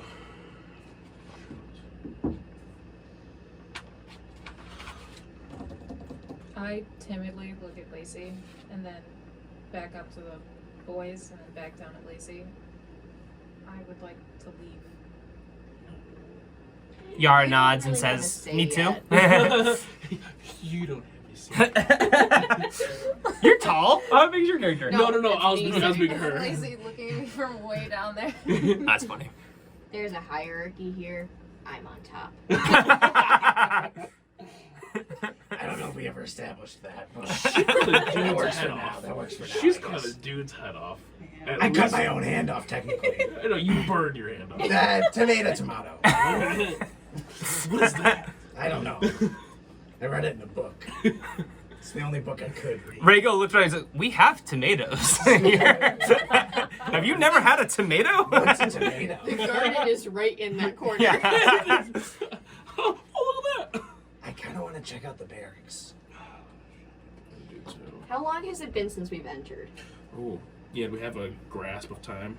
Okay, yeah. So I'd say maybe about an hour. So Pass Without Trace is about to go out, though. If it's about an hour, it only lasts for an hour. Pass Without Trace is about to go out. We have to think about that. But before we get to that, let me tell you about today's sponsor. Hi guys, Cole here. I just want to quickly take a minute and tell you about today's sponsor for this episode, which is actually my company, Jarvis Media Consolidated. Whether you run a small practice or a larger business, or you're just kind of making content to put on YouTube with your friends, like what we do, you may need social media services. And that's where we come in. Jarvis Media Consolidated is a company that partners with small to medium-sized companies to help them distribute their social media content across any kind of platform and get more leads, more brand exposure, and ultimately help your business grow using the power of social media. So whether you're running a podcast and you want to get that distributed on a platform, or you need some ads, or even just some simple social media content to put on your pages so you're not completely ignoring all social media platforms out there, we've got you covered. Feel free to call us anytime to talk about any kind of inquiries and work that we might be able to do together. You can call us at 315-751-8103 or email us at info@jarvismedia.biz. That's info@jarvismedia.biz. Thank you guys so much and enjoy the rest of the episode. He says, I don't know if this is any kind of sway, and you are right. Pass Without Trace is very effective in a place like this. So maybe we just leave. But if there are not people around, there could potentially be information as well as items that we might be able to use. Are there mushrooms down there? He says, I think we already got mushrooms, and looks over to Pale Scales. I wouldn't know anything about that. He just kind of I don't sighs, even just know kind of what looks mushroom down. Looks like. We have those here. But whatever those are, they're probably in the barracks. I I go where the mushrooms take me. I guess we're going. Yeah, we're going. He nods. He says, well, Going to the barracks. we can take it very slowly, and if there are a lot of foot soldiers in there, we don't have to enter. Yeah. He just kind of says, and I think it might be really helpful to learn more if, although this was kind of a last-ditch effort to get away from some enemies, we're here. We might as well take advantage and learn a little bit more, especially because might be the last time I have access to being in here. So he kind of says, all right, let's go to the barracks. He kind of leads the way again and starts going over into this leftward path. You can definitely tell that, like, you're going, like, down. You know, like, it's kind of like lower, like, you know, because this kind of gives a little bit of acknowledgement to that fact that this is not like a normal kind of cave. This is like again, like a hive. Like, there's like tons of stuff all around, or tons of floors and such. So you guys move forward. You get to the end of this this hallway, and you can see the barracks. You can see the lights that open up the room. You guys don't even have to make a perception check. It's dead quiet. Did we not encounter that goblin that ran? He says, he's like, I haven't heard him. I don't know where he went. Oh, okay. Ready? I guess we're going in. Not wasting time. Let's go. I And she enter. just starts running out. You guys walk into the barracks, and you see obviously a ton of like makeshift beds. I mean, goblins don't really sleep elegantly, but there's you know, a lot of stuff. There are also, as you guys have encountered, like, you know, more humanoid like beds and stuff like that. The Circle of Fire is not a you know, one race kind of thing. It's kind of like a guild of these evil people. So as you're looking around, you're seeing like this kind of like these different beds, different things, all this kind of stuff. And then over to the left, you see kind of as like these kind of beds disperse a little bit more, a little bit of a like door cracked open, and you see weapons inside, not held, like stored. And then Rhaego kind of looks at you and says, well, I guess we're right about no combatants in here, but there is an armory. I'd like to. Let's see. Who's got the highest perception? Probably Lacey. Perception? I got a 3. No, yeah, I have a 3 too. Okay. Should we check for traps? Props. I don't think there's gonna be traps in their living Oh, quarters. that's fair. But around the armament or the armory, like the area where the weapons seem to be held. Rhaego says, it's not a bad idea. We don't know why they're not here. Yeah. Okay. Yeah. It's dead quiet too. Who's the best trap checker? What I'd would it probably fumble it with my. Would it be No. an investigation check? I'm assuming it'd be an investigation check, correct? Yeah, you guys can all do it if you like. Okay. Yeah. Let's do that. I have a +4. Do I stand to the side? 15. 7. You want to look for it with us? Do you have Not any 20. Rhaego will do it too. Oh yeah, okay, it doesn't even matter. And I'm like, nah, 20. Seabog, as you kind of look around, and you guys all kind of get this idea, it's like, it is just a living quarter. Like, there are no traps here. Whatever the reason that there aren't a lot of people here, it's not to kind of trap you here. Are there any books nearby that I see? No. You see some, like, scrolls and stuff that are, like, just kind of orders and stuff, like, go here now, or go here at this time, go here at this time, whatever, but they're all old. As you kind of like look through, you don't find anything recent or anything. No mushrooms. You don't see any mushrooms, no. I try to open the door that's cracked. Cool. You open it, you have no issue whatsoever. You kind of see this kind of small little room that has 3 chests in it at the end. Now there are like a bunch of like, you know, iron weapons and such like that, just kind of, you know, regular base whatever stuff. But you see like 3 different kind of, not neatly in any way, but just have like 3 random kind of chests kind of in the center to the end of the room. Are they locked? You can go over and check. I approach one of the chests, or Cool. all 3 of them, rather, Yeah. since they're all in the same area. Do you want to try to open it? Do they like have any visible locks, like no padlocks or anything like that? Okay, so it's just 3 chests. Yeah. I would like Can I prep a to reaction? open. Yeah, you can hold a reaction. Just kind of be ready. I want to be ready to pull him Cool. away. That sounds good. I'd Yeah. like to try to open the one in the center. Cool. Go ahead and roll me a d20. 4. I don't like it when you get that face. Yeah. Don't worry about it. It's fine. I like it. I'm glad It means I did the right thing. No. It means Wow. I did a good thing. Interesting. You open this this chest, and you're just very ready for something bad to happen. So you kind of have one open it with hand on one one hand. side, nub on the other. Kind of open it up. It's kind of it's kind of heavy. It's got some weight to it. You open it up, and you see you see papers and stuff like that. And as you kind of sort through the papers, there is this kind of like multicolored, like neutrally, but different like neutral colored satchel. And you pick up the satchel, and it is a bag of holding. Ooh, it's so good. That's huge. That's huge. Rhaego just kind of like, wow, that's great to have. Okay. Are these two in the room with me? I mean, yeah. You guys wanna enter the room? I mean, Yeah. I definitely was because I tried to Yeah. put that. Rhaego, Guys, check it out. Rhaego nods and says, yeah, that must be that must be a bag of holding. They obviously left some really good stuff behind. It must be that they left in a hurry. There's no reason that they would leave, important stuff and a door open to an armory for no reason. Bag of holding is to a pocket dimension, right? Essentially, basically, Does shit clank around or bounce into each other down there? it can hold up to, so I'll read so the bag of holding is a bag that is bigger on the inside than the outside. It can hold up to 500 pounds, but never weighs more than 15. Giving a party a bag of holding is a good way to hand wave the ludicrous amounts of treasure most D&D characters end up lugging around. So it's basically an extra dimensional space to keep treasure safe. If we put potions in there, would they like shatter into each other because they're glass or whatever? Or whatever? No, they kind of float around. So Okay. I open up the bag. you know that if you put something in there, it is going to be safe from damage. Okay. I'll say that. I open up the bag and I put the sage green potion, the blue potion, Cool. and the golden potion Cool. all in there. Awesome. So you are holding this bag, so just keep track of what's in it, Okay. if you don't mind. Yeah. Because I will forget. Yep. So there are two other chests, and Rhaego kind of like nudges you, Seabog, and says, hey, you guys have been through a lot. This is all yours. And Yara kind of nods and says, there's nothing I could probably use with any of this. Yeah, I'm gonna open one of them. What do you want? Just a regular roll? Just roll a d20. Yeah, it's Okay. flat. If it's a 3, it doesn't count. A 2? If it's a 3, it doesn't count.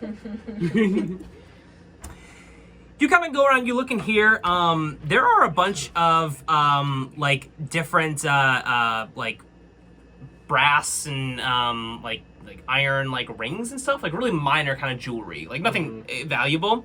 As you kind of sort through, you notice that one's is kind of really round. It's got this strange face on it with, like, little green eyes. As you pick it up, it is, you realize that this is a stone of good luck. You don't know exactly the details, but metagaming, it grants a flat +1 bonus to all ability checks, including skill checks and saving throws. Excellent. Excellent. Just something that kind of helps to benefit you. Huge. Sweet. So it's just a +1 to all checks. Just +1, yeah. A flat +1, a bonus to all ability checks, skill checks, and saving throws. And obviously, you'll have to remember this too, but when I say roll a flat luck check, it will be a also +1 to count? that, yeah. Rhaego looks over at you, Lacey, and says, I mean, do you want me to open it for me, or do you want to take the... He's like, it's all yours, you've been waiting. She like waddles up to it. Like the cloak is still just down at her side. She just puts down her goggles that are on top of her mushroom, and she's like, and just like try to open the fingers. Yours explodes. No, I'm just kidding. roll a d20. Ooh. 18. Ooh. You are No. Ooh. I don't know what it is yet. Okay. You are Oh sucked into wow, a this pocket is so dimension. great. You as you go through here, you're like noticing just a bunch of like common kind of like clothes, like rags and such like that. So as you kind of go through, and you notice at the bottom there's just this really interesting multicolored, like it's got like blue, it's got green, it's got red, this like grayish kind of cloth with all of these different kind of like colors, like these like patches on it. You pull it up and it's this big robe. As you look at it again, I know it's completely luck, but it is a big robe. As you hold it up, you realize it just kind of like this big, kind of made for probably somebody more of Becca's character size. It kind of just like slowly just becomes smaller to like exactly your size. This is the robe of useful items. It's covered in patches that depict various items. These patches can be removed to conjure one of the items depicted, making it a whole adventuring kit wrapped up in a single robe. Now I have so patches cool. and stickers. So it's standard items, but there are also a couple of other more valuable patches as well. As you kind of look at it and it kind of like melds to your style, you hear this thud that just kind of echoes among the entire chamber. And you're not sure what it was, but what didn't happen nearby, but you hear this big boom.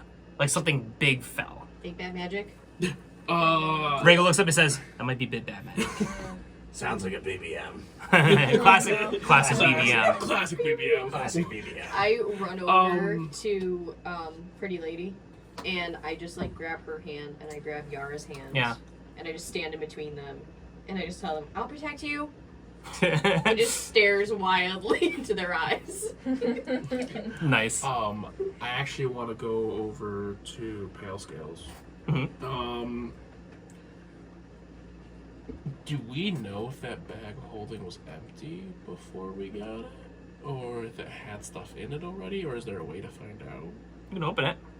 I reach my nub into the bag of holding and just kind of feel around it. You ding around there and you don't fail it. It hurts. Yeah. I don't know why I'm trying to Yeah, touch when stuff you with stick a your nub. hand in there and you think that there are like a bunch of needles in there, it turns out it's just your nub that Oh, really fucking hurts. There's actually, ironically, just a spilled salt shaker in there. Yeah. I lean over to Pretty Lady, and I just go, "So that's Big Torty, and that's Nubby."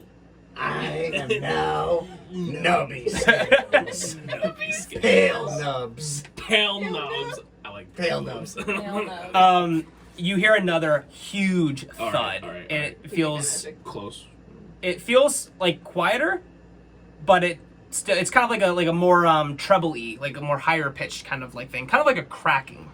Pale Scales runs out into the central room of the barracks to see Uh-huh. what the hell's going on. It's not in, so you run out there, it's not in there. Again, as you heard the second one, you can definitely tell, just as the sound's bouncing off the caves, things are reverberating very loudly in here, but it is not something, it's not near you. It's not very close to you. Like, it's not in that room. But I can kind of tell it's coming from a certain direction. Yeah, it's coming from the way you came. There's only one entrance we in and out. came. Yeah, Okay. But there's only one way There's- in, one way out. Yeah, there's no other door in the barracks. Okay. right. Besides, Okay. yeah. Okay. So in Pig's Trough, when you hear something that big coming, you usually hide if you can't run. Rhaegal says, I think the best option here is to get out before either anyone returns or whatever made that big sound. It's coming finds from the us. way we came, though? It is, But but it there's sounds- only one it way sounds in or pretty out. distant. So it's really just coming It from sounds pretty somewhere else in the hive. I say we book it. Yeah, I'm like, I think we should just start hauling ass. Sprint. He looks over, he looks at you, Becca, he says, PL, that sound good? Yeah. Okay. Nods. Just completely accepting the fact that your name is now Pretty Lady. So, Don't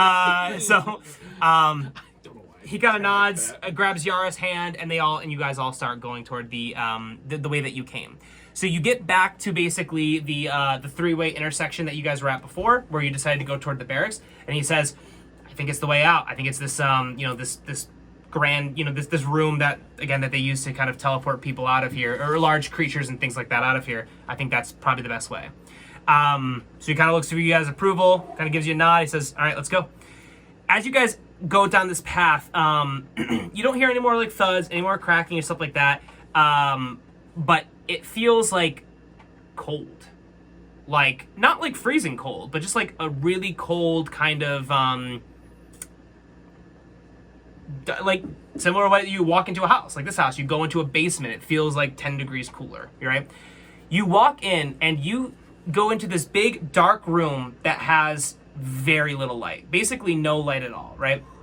And really the only thing illuminating it is actually Becca's character's greenish hue that's kind of bouncing off the walls a little bit. So as you guys walk in there, you see these 4 big pillars that are kind of sticking. It's a circular room. And there's 4 big pillars that are kind of sticking out, so not straight up, but kind of out a little bit, leaning away from this center, which is this really large, circular kind of indentation into the ground. And right in the middle of that, there is this giant, almost, it looks like, it's a big stone, it looks almost like concrete, with a big crack in the middle of it, that's just sitting in the middle there. Everybody give me a perception roll. 21. That one. Not good. Perception's 11. 4 plus 3, so 7. Nice! As you kind of look around, everyone's kind of like looking at this egg thing and looking at the pillars, and then Lacey, you were the one with the 21. You're just kind of looking around, and being accustomed to being close to the ground, you know, sometimes your answers are just looking up.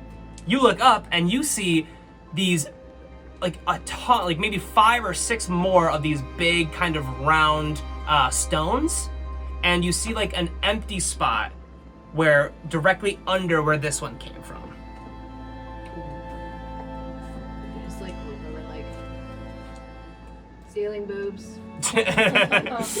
Rhaegal looks up after you say ceiling boobs, and he says, "Oh, these are eggs."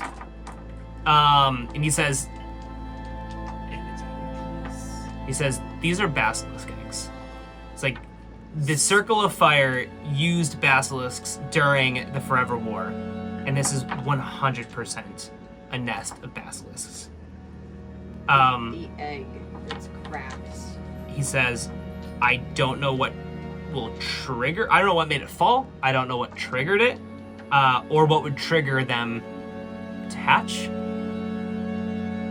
But I think we need to move." He walks over to one of those pillars, puts his hand on it, and you see he kind of closes his eyes. You can see like it kind of, this pillar just kind of has a really light kind of like hue to it. Like it's just like dark, you know, stone pillar. It almost looks like it kind of glows blue for a second, and then kind of stops. And he lets go of his hand and he says, "This might take a better mind than mine. Who among us has some wisdom that they can hopefully use to activate this?" Lacey's the most magically adept. He nods. Just wisdom. Yeah, plus your modifier, yeah. Only 14. Okay, so you go up, you put your hand on there, and you kind of feel that it magically, like mentally, it feels like a door that you're trying to open, but it's like the door is warped and it's like kind of like hard to open it, and you can't quite get it to kind of open up. You step away, and the thing kind of no longer glows. Rhaegal looks around and says, "Anybody else?" I'll give it a shot. Do I cast guidance on him? Yeah. Okay. So what's guidance do? So guidance will give you.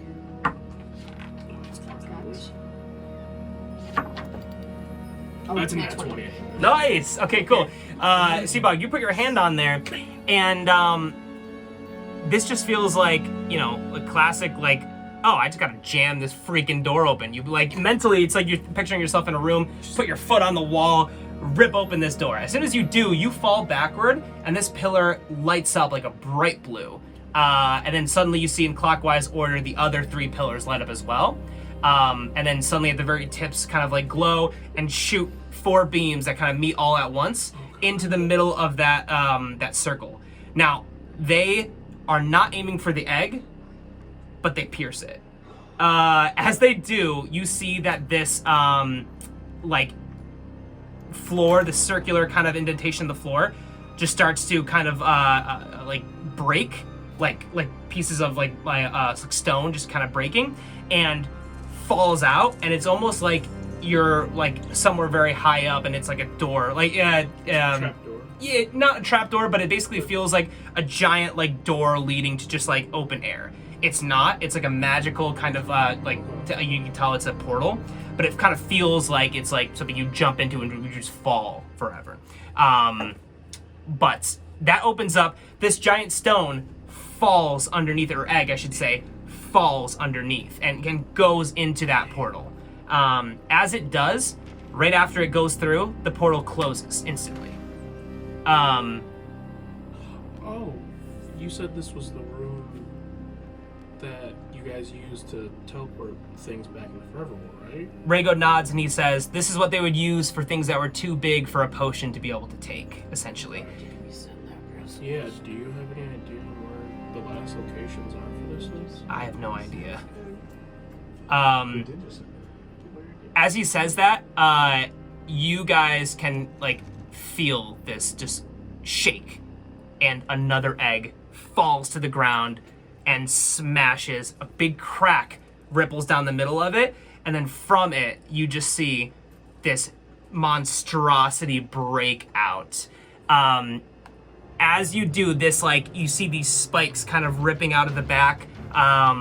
4 legs come out on one side, another 4 legs come out on the other side, and this huge lizard, like iguana-like with 8 legs total, giant beast just kind of rips through and just roars, echoing through the entire chasm. This eyes glowing blue and this giant jaw of just razor-sharp teeth, probably 100 both on bottom and top, just open up. And again, he just kind of like pulls out his claws, looks down at you, and is ready to fight. Everybody roll initiative. It's not a smart beast, is he? Are you sure he looks like he's ready to fight? It's 16. You don't have an initiative modifier or anything? Okay. 17. Initiative modifier is usually dex, I Oh, believe, so it's plus. that's add your plus dex. 4 then. So, I would take. Okay, so I need everyone's again. Sorry. Yeah, no, that's fine. I had an 18. Okay. 17. Okay. 16. Really? Wow. Oh, was it actually? Wow. I had no I guess. got an 8. Like you got me.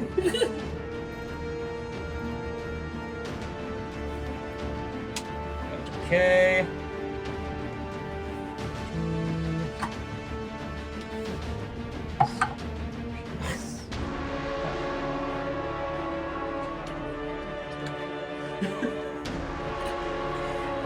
Great. So that will start off with you, Damien. Or sorry, with Seabog.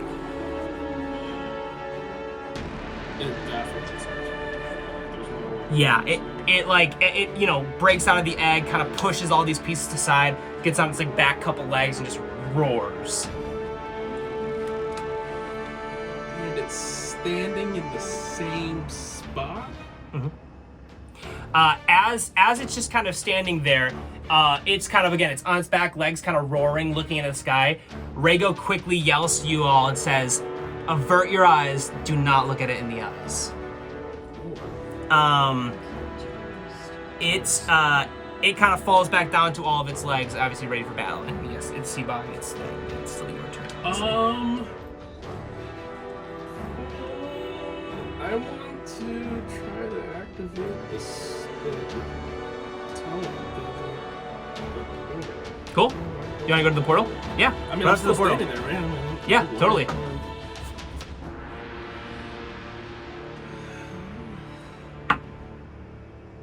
Oh, that's not gonna work. That's a 3 plus my wisdom, right?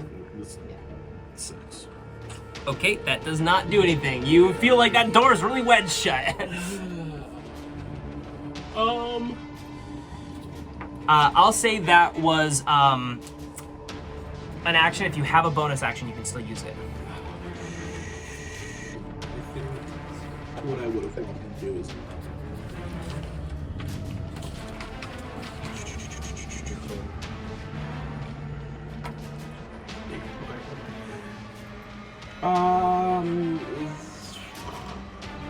I am. I'm gonna. How's it going? 10. I'm going to. Can I force feed him a potion? Or is that an action? That would be an action. That would yeah. be an action? Yeah. Can I bonus action hand him a potion? I say you can, if you want to throw a potion at him, you could. Yeah, I guess, yeah. What would you like to throw? Oh, it's gonna be Oh, at Damien. Yeah. Oh! At Damien. Got I want you. to force feed him.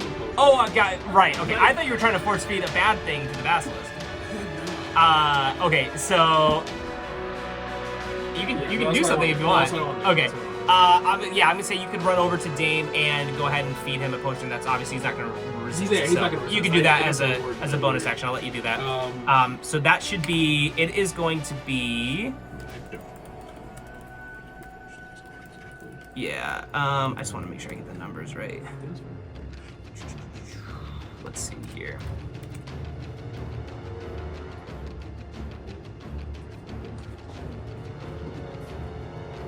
It will be 2d6 plus 6. 2d6 plus He 6. rolls. Either. It doesn't matter.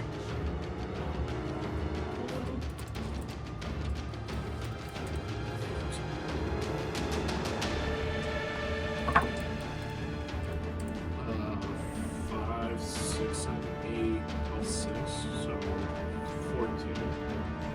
Yeah, 14. I'm sorry. It's 4d4 plus 4. Sorry about that. Yes. Sorry. 3,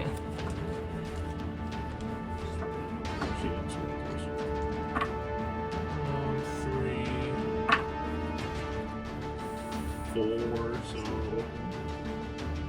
yeah, 11. You got 11 Okay. HP. 11 HP for you, Dan. I got 1 point. You got 11 HP. Oh, I got 11 plus to my. Yes. Yeah. So I'm at 21. Cool. Okay, that will be your turn, Thank you. Kill Skills. Thanks for the heal, Boggy boy. So he just touched one of the pillars, and it was difficult for him to open it up. Right. Took an action. And is it always? It's a wisdom check, just straight out. Yeah. Okay.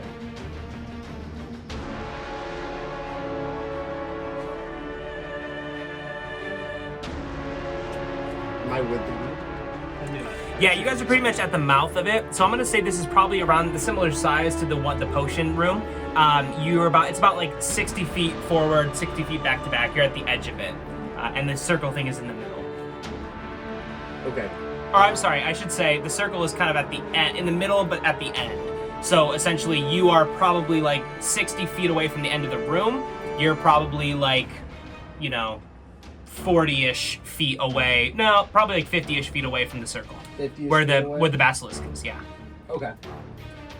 I'm going to. Let's see, Mike, you're closer because obviously you reviewed the pillar. Yeah. I'm about 50 feet away. Yeah. I'd like to advance 20 feet toward the basilisk. Cool. And I am going to.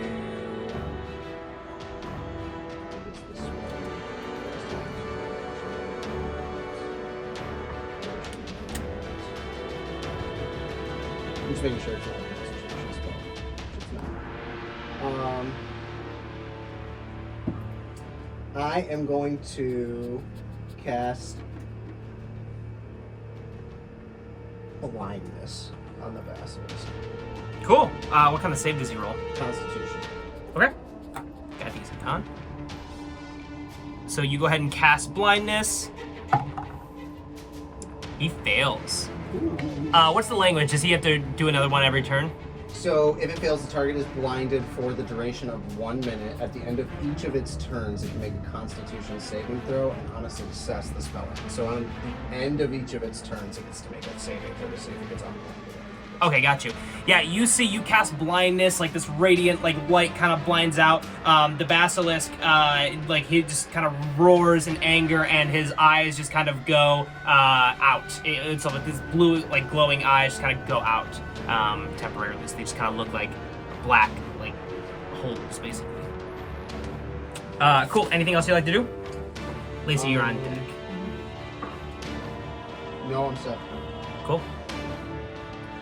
All right, Lacey.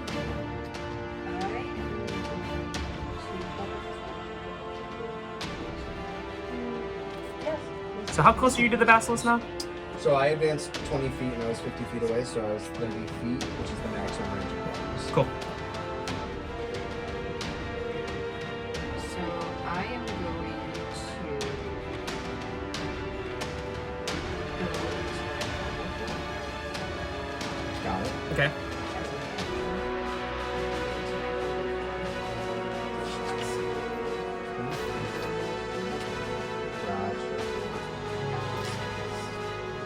the fungal infestation? No, it's not. It's different. It's fungal form. Yeah, it's kind of just a different type of wild shape. Fungal body. No, that's Oh, 14 fuck. level. All these things that sound like they put fungus I know, in their they body, sound like, right? you know, it sounds great, but also I don't know where that piece of information is, but whatever.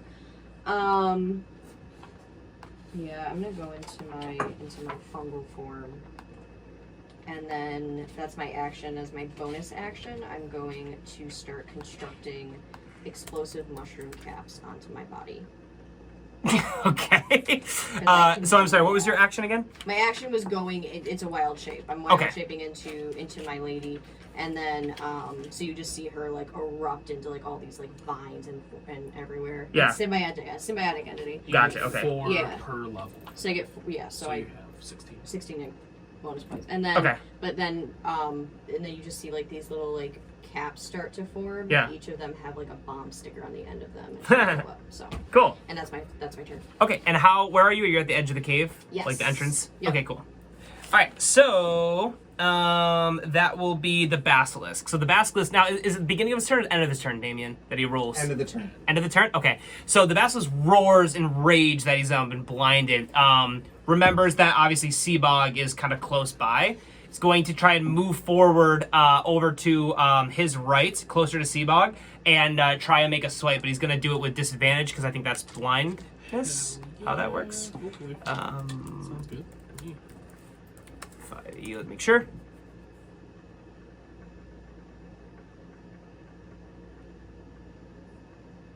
Gotcha, yeah, his attacks against him have advantage, and his attacks have disadvantage.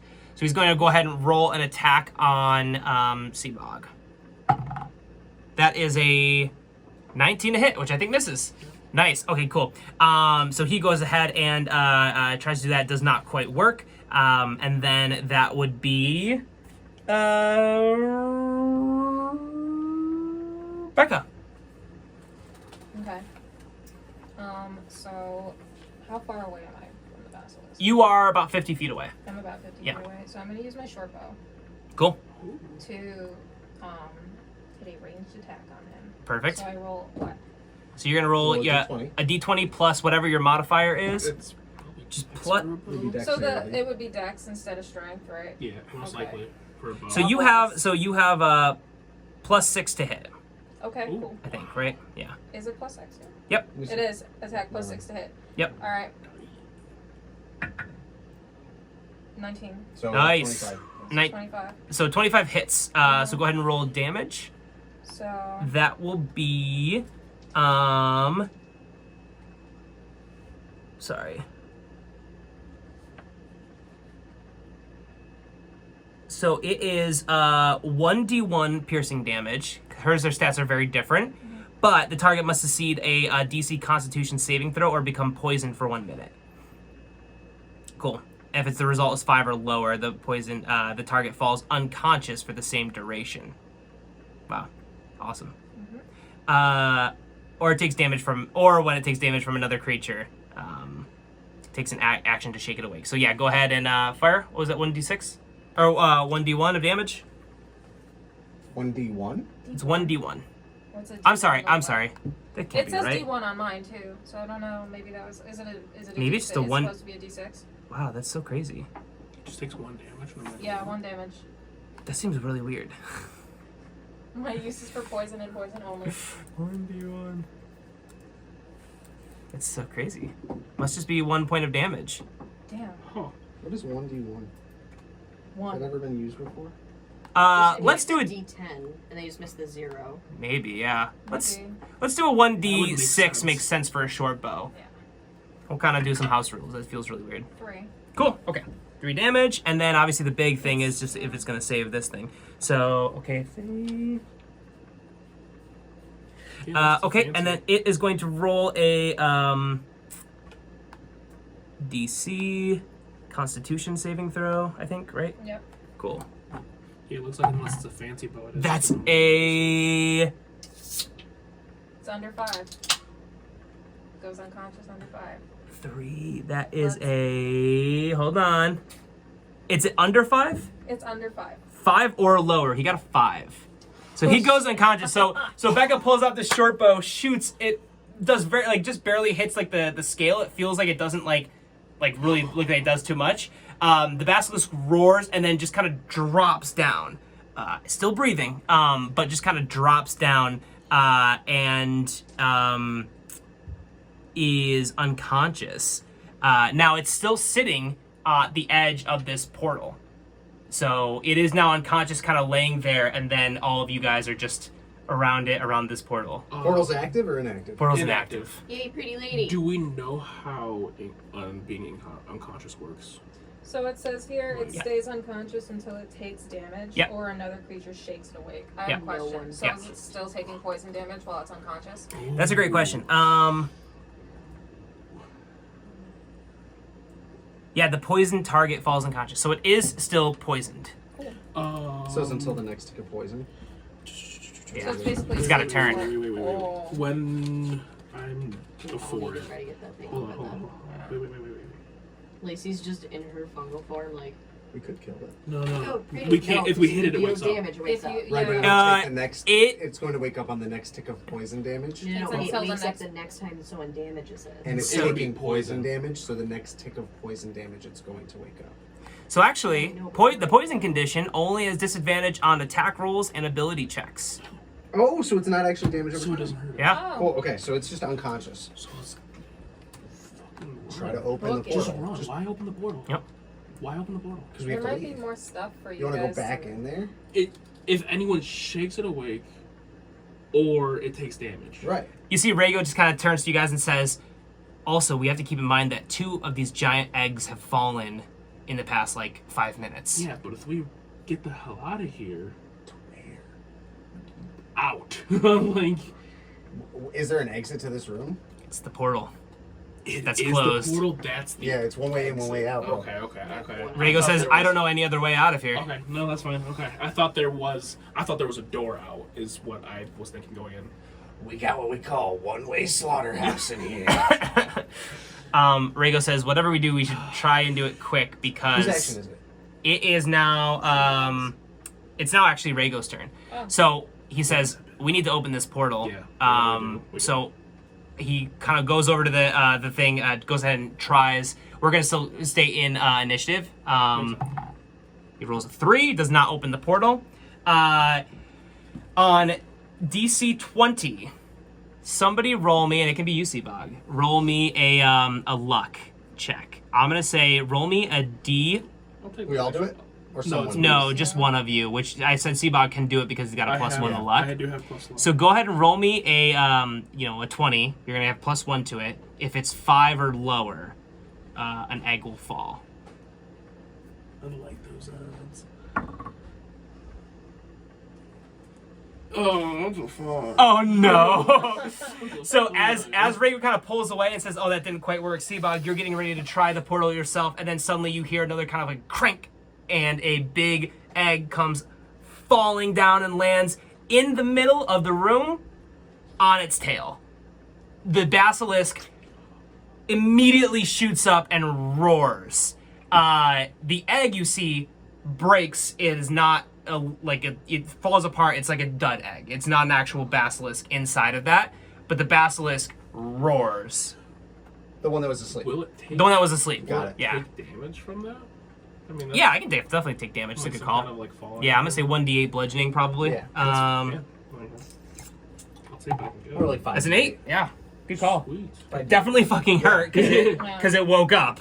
Yeah, I was Cool. kind of hoping- That would go. So now that is your turn, Not Seabog. my Is it still blind? It is For a minute. still blind. Oh, it never rolled its. Constitution thing. Yeah, never rolled its so- constitution. No, it's What was blind. it? No, but at the end of the turn. At the end of his turn, he didn't roll. What was its? The Constitution save, I think, is a 14. Let me look. Constitution save is 14. Got a +2. It's an 8. Still blind. Woo! Nice. We'll take those. Nice. All right, so I'm gonna try to open the It's a level 2 portal. spell. And I can only cast 3 level 2 spells. 16. 16 hits. Woo! So you get up in the mix. You can go ahead and start swiping at it. That's how I was trying to open it. Trying to Open the what? portal. Oh, I'm sorry. Weren't we trying to open Oh, it? I'm sorry. Yeah, I thought you were trying to attack the basilisk. No. We're trying to open this. Yeah, you open it. Okay, The cool. portal starts to open, and then you see the basilisk as the floor kind of crumbles beneath it, holds on to the edges and tries to stay afloat. I'm gonna have it roll a strength saving throw. I'm gonna say, I mean, it's pretty strong. I'm gonna give it 50-50 odds. This thing was kind of closer to you, so it was kind of halfway on this portal. Yeah. It's a nat 20. I'm so sorry. Oh, God. So probably doesn't pull itself back. So it holds itself up. It starts to pull itself back up as the floor kind of reforms as the portal closes again. So he's getting out of this. He's out of it. Yeah, Okay. he's out of it. It's the nat 20. Wow. Doesn't do anything. Okay. Bonus action? Yeah, I mean, I guess I'm gonna hit it. I don't got anything else. Can I? Do I have?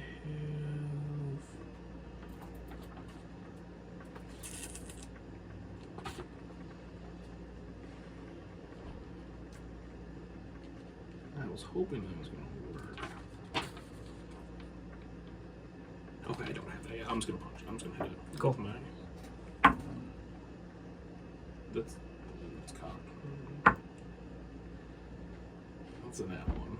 Oh, that does not work. Yeah, you swing and just miss as this basilisk just pulls itself from this portal depths and starts to kind of get, slowly off of the platform. That will be Pale's heels. And no, never mind. You're good. Never mind. We gotta open this shit up. We also gotta do up this thing. How much HP does the basilisk have? We We can't have I'll ask never that. tell. That's metagaming, technically. So like we That's wouldn't know too that. much no. That's for him to know. Whoop. And okay. us- Also, I could have given it Find out. more or less depending on what kind of challenge I thought Honestly, it I would think you should leave. Damn. I think that, Alright, yeah. It's been fun. be. Bye, Becca. Thank you for the relationship. It's fun while it lasted. Let's see. It's blind. It's blind. It's pissed. We're all in like the same direction from it, essentially. Well, Seabog's kind of I'm right probably- in the mix, right next to it, Okay. because you have to be within 5 feet to Yeah. hit it. I think everyone else is kind of over slightly to its left, at the mouth of the room. I think. No, Rhaego is right next to Seabog because he Because tried. we're also trying to Yeah. I'm at the pillar too. Oh, you are at the pillar. Uh-oh. I'm just a big viney baby. No, The pillar. you're not big. You're still a little one. No, I get bigger. Do you? I How get like much? 6 feet. Oh, that's been established before. Listen, my coat grew with me, and the coat is just on me. I look like Joseph in the Technicolor Dreamcoat. Okay.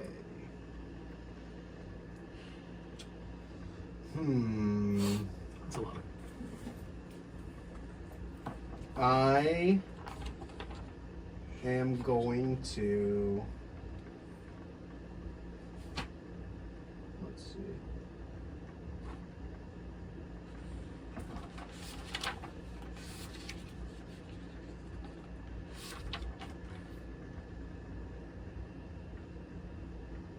I have a little asterisk next to that. I don't know why.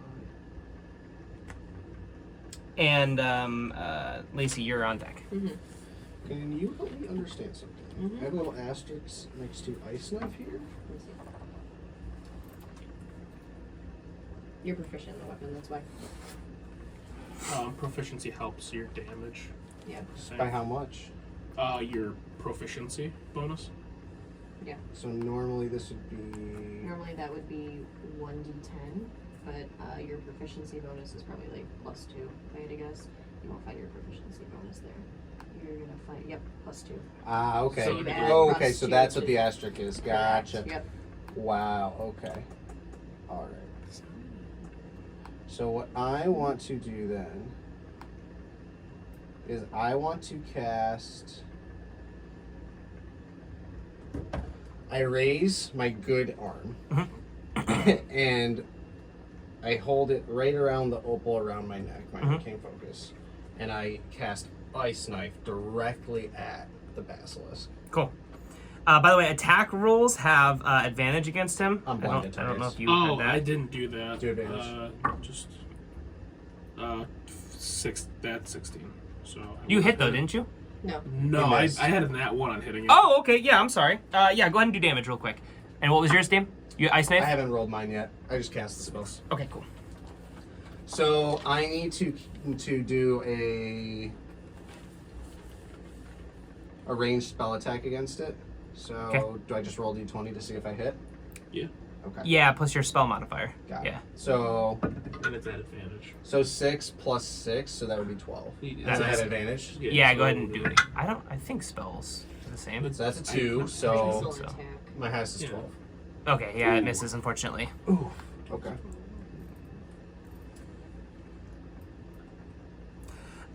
Okay, anything else? Nope. Alright, that'd be you, Lacey. Okay.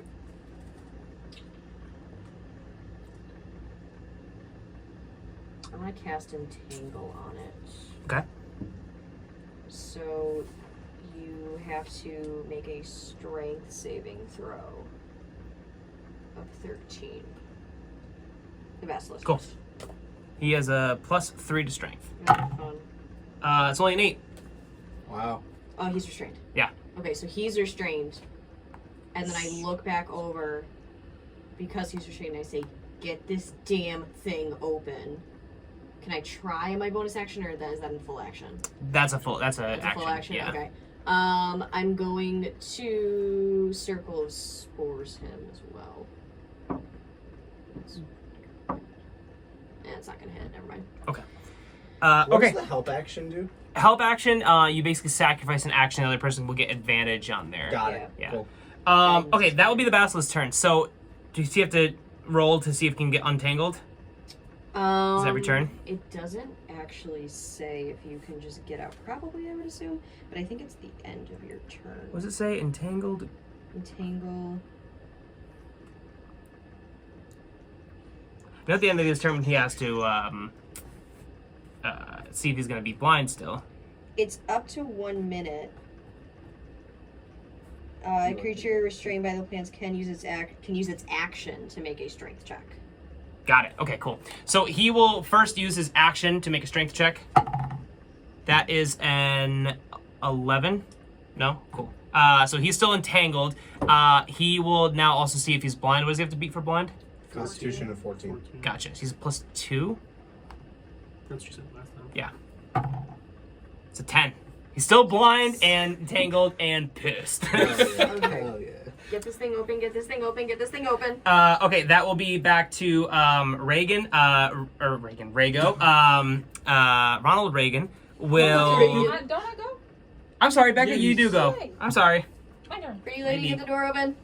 Open this. Do you have big wisdom? Do you? I will. Yeah, at this point, it doesn't matter. It's better than mine. What'd she say? She's got +1. At this point, I try mean, it. you can try. There's no reason not to. I mean, if we're not trying He's to. not. The thing to remember is that he is not entangled where, because he's out of the thing. He's like So on the he's- lip. He's on the lip of it, so it would have. He come pulled himself across- up. Yeah, so he's technically. So he's not in there. He's Right. entangled outside of there. So Right, because he can didn't get pull it- himself straight up. Right. He had to pull himself over a lip. Right. So if we open the thing, we can go around him Yeah. Right. instead of near But what I him. could also do instead of that is I could try to make him unconscious again, and then you guys have all of Okay. your rolls to do it. This is true. But I mean, you have all of your rolls as well. So I think I'm gonna go for. I can't open it as well as you can. I'm not as wise. I'll give it a shot. Might as well. Yeah. Up to you. Might as well. What are you trying to do? I'm gonna open Open. the Cool. portal. She's gonna open It's gonna happen. Match. No, it was a 9. No, unfortunately, no. No. Okay, that will be Rago. I think he's probably looks at you guys like open the gate. it. Open. Yeah. Okay, runs over to the gate. I forgot what his wisdom is. It's not that great. Where are you? None of ours are. Mine's a +3. That's a 10. No, yeah. He tries, kind of like puts his hand aside and just kind of shakes his head no. That will be back to Seabog. Oh, I'm gonna try to open the gate. That's not gonna open it. Damn it. That's not gonna open it. Any bonus action? There's no. Okay. Pale skills. Then Lacey on deck. Mm-hmm.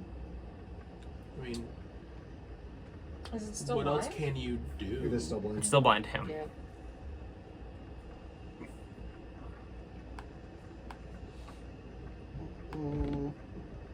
Kick again.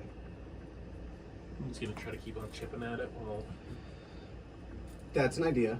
I am going to use the help action on Lacey. Okay, cool. Cool.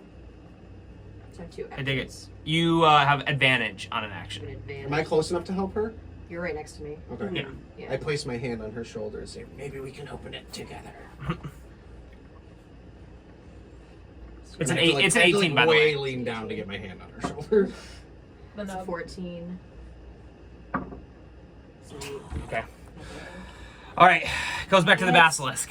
Basilisk decides to not try and break free and goes ahead and makes a strike on Seabog. You can still attack. Oh yeah. You can still hit. It just restrains them. They can still attack while restrained. isn't that a disadvantage then? Yeah. And He he's will be at blind. disadvantage. Oh, So and he's blind he's anyway. yeah.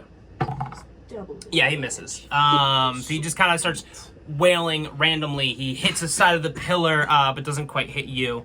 That will be back to. Oh, he's got to see if he's going to be blind. Ooh, was it con? 14. Plus 2. He's got a 21. Wow, nice. He's not You see that finally his eyes just open blue again.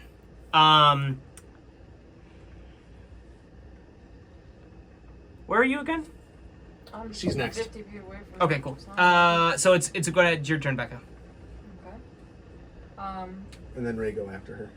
Yep. So I'm gonna.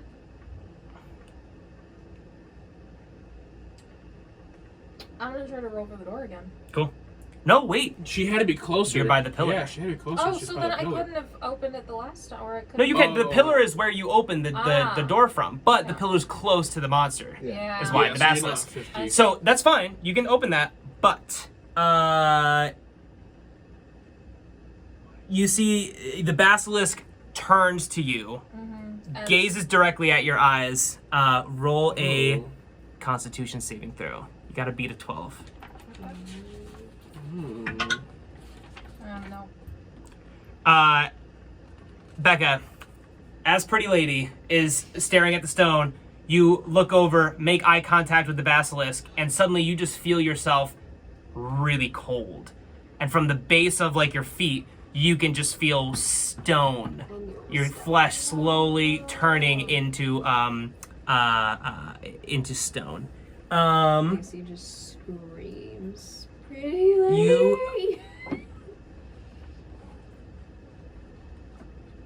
Okay, hold on one second. We're still. Stop making friends. You're killing people. You are also restrained. Okay. So as you're turning, now you're not stone yet, but you're turning into stone. So you kind of feel it creeping up quickly. That will be. Oh, but you do get your turn still. Oh. So you get. So let me just tell you real quick. So you get. Your speed is 0. You can't benefit from any bonus to your speed.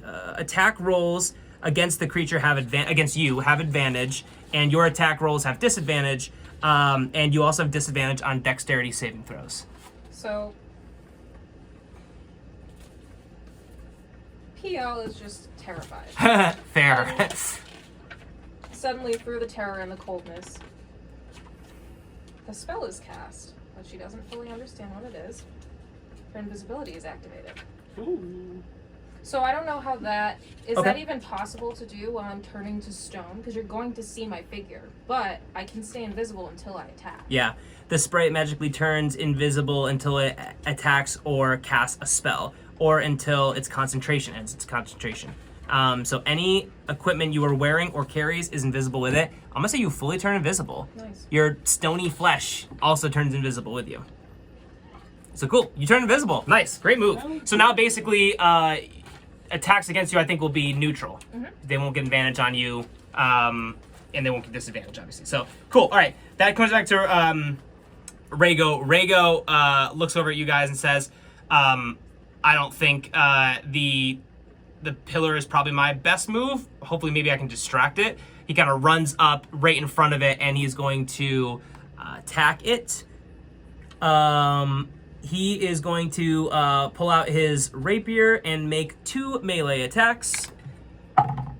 That's an 18. That one hits. And a 13, I think. Oh, no. Oh no. 17. He's going to hit on both. So 1d8 plus 4.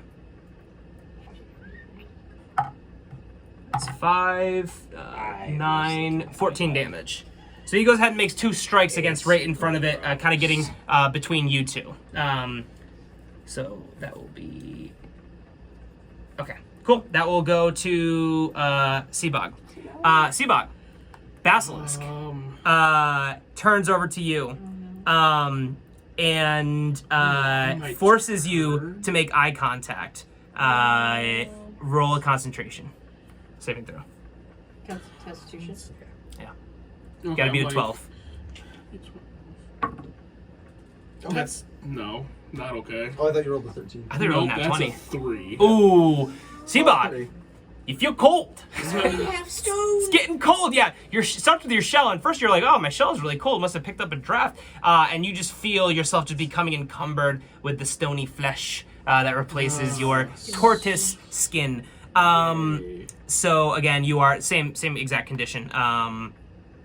Whatever that was, restrained. So Okay. 0 speed, no bonus to speed. Attack rolls against you have advantage. Your attack rolls have disadvantage, and you have disadvantage on dexterity saving throws. But you still have your turn. By the way, you guys have been slowly dealing damage to the basilisk. You are seeing like cracks, some blood forming. It's made of stone? The basilisk is not made of Oh, stone. it just cracks in its like scales. Yeah, sorry, yeah. I mean, at this point, we're fucking up on opening this thing. Should we just try to kill it? It's just the risk of more eggs. That's the I only issue. That's the risk. thought we established there was only 3, or am I just... There's Oh. 2 more. I actually forgot to roll it, so you're fine this round. But yeah, on a D, it's basically a layer action. It's on a Okay, D, okay, okay. initiative 20. Yeah. But I forgot to roll last turn, so So You're who's okay. action? it's It's my Seabog's. turn. I'm gonna open... I'm gonna try to open that door, though. Yeah, I'm the worst at opening I'm it. gonna try to open it. Actually, No. I'm sorry. You can keep that. It benefits you to roll this now, so I'm gonna roll that layer action. I don't know why I rolled. Doesn't matter. The egg falls down, shatters. It's not a basilisk. Okay. But it benefits you because if he gets poisoned again, that could potentially wake him up. Mm-hmm. That's why I didn't want to Mm-hmm. rob you guys of So, that. yeah. So there's only 1 egg still on the ceiling. I can go in your turn. Okay. I'm gonna try to open it. I rolled 14 plus, what is it, wisdom? Yes. That's 17. So close. You feel it like it's start to... Yeah. You feel like it's starting to open, and then it just barely doesn't quite make it. This pillar lights up with blue energy and just kind of fades just as it was getting right to that kind of peak. That will be Pale Scales. Where are you again? Next one. I am 30 feet away when I cast a dark. That's right. Yep, you're fine. Yeah. So you're good. Okay. You look at the monster, then realize, oh, I shouldn't be looking at him. Look away, and nothing happens. I was born in the dark and adopted by it. It was weird. It was legally very weird. I am going to again raise my good hand near my arcane focus. Attempt to cast Ice Knife at the basilisk. Cool. So I just rolled to hit without a modifier, right? Or would it be with my modifier? Ice Knife? I think it's With my... Oh, yeah, it is. It's +6, so it'd be 15, because I rolled a 9. 15 hits, just barely. Okay. Yeah. So I hit it. It takes 1d10 of piercing damage. Nice. Yeah, go ahead and roll that for me. 3. Nice. And then the shard explodes, and target creature must succeed on a dexterity saving throw of 14. Dex is not good. What happens if it fails? 'Cause it I get probably to deal will. 2d6 of cold damage. Oh, shit. That is a 5. So Oh, yeah. 2d6, yeah. So 1 So what was the first amount of damage again? and a 3. So 4 cold damage, and then the first one was I rolled a 3, I think. Yeah, you're on. Yeah. So 7 damage total. Okay, got it. So 4 of which was cold and 3 of which was piercing. Got it. Okay, cool. That will be Lacey. You see the basilisk just roars as you see kind of like, again, scars, blood. It's not having a walk in the park right now. It's not death's door level, but it's hurt. The thing is that we've definitely attracted people to where we are with this roaring. If there are any people. There are people. There's at least a goddamn goblin somewhere. I hope that motherfucker. I found you! I don't think he was. Now's my chance. Stay. Aha! I'm gonna try and open this damn door again with guidance on myself. Quick glance. Can we see everyone still? Well, so what does it cost to cast guidance bonus? It's a cantrip. So that's an But action. that's an action. Oh, that is. Cantrip. fuck, I'm sorry. that's me. Okay, never mind. Then I'm just gonna. You can cast guidance on someone still. Where are you again? You're by the pillar. Right next to Oh. it. I'm so sorry. Oh, fucking A. Yeah, roll a Constitution, Okay. 12 or higher.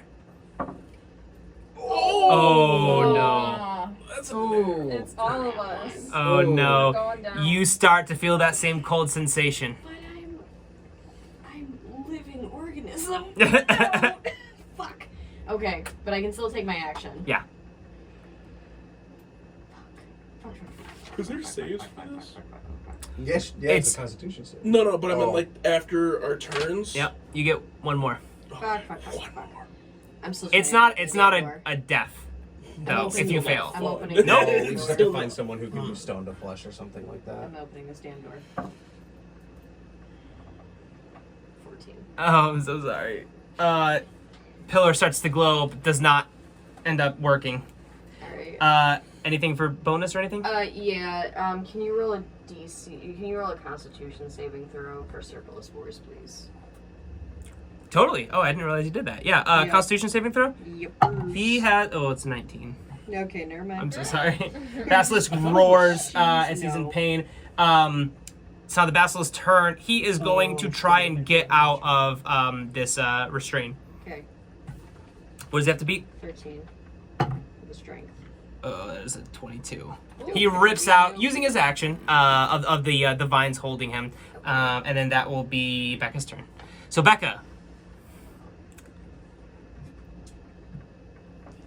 Roll me a Constitution saving throw and get higher than a 12. Get a higher than 12. What's your Constitution modifier? I got a 17 already. Perfect. Hey! Okay, cool.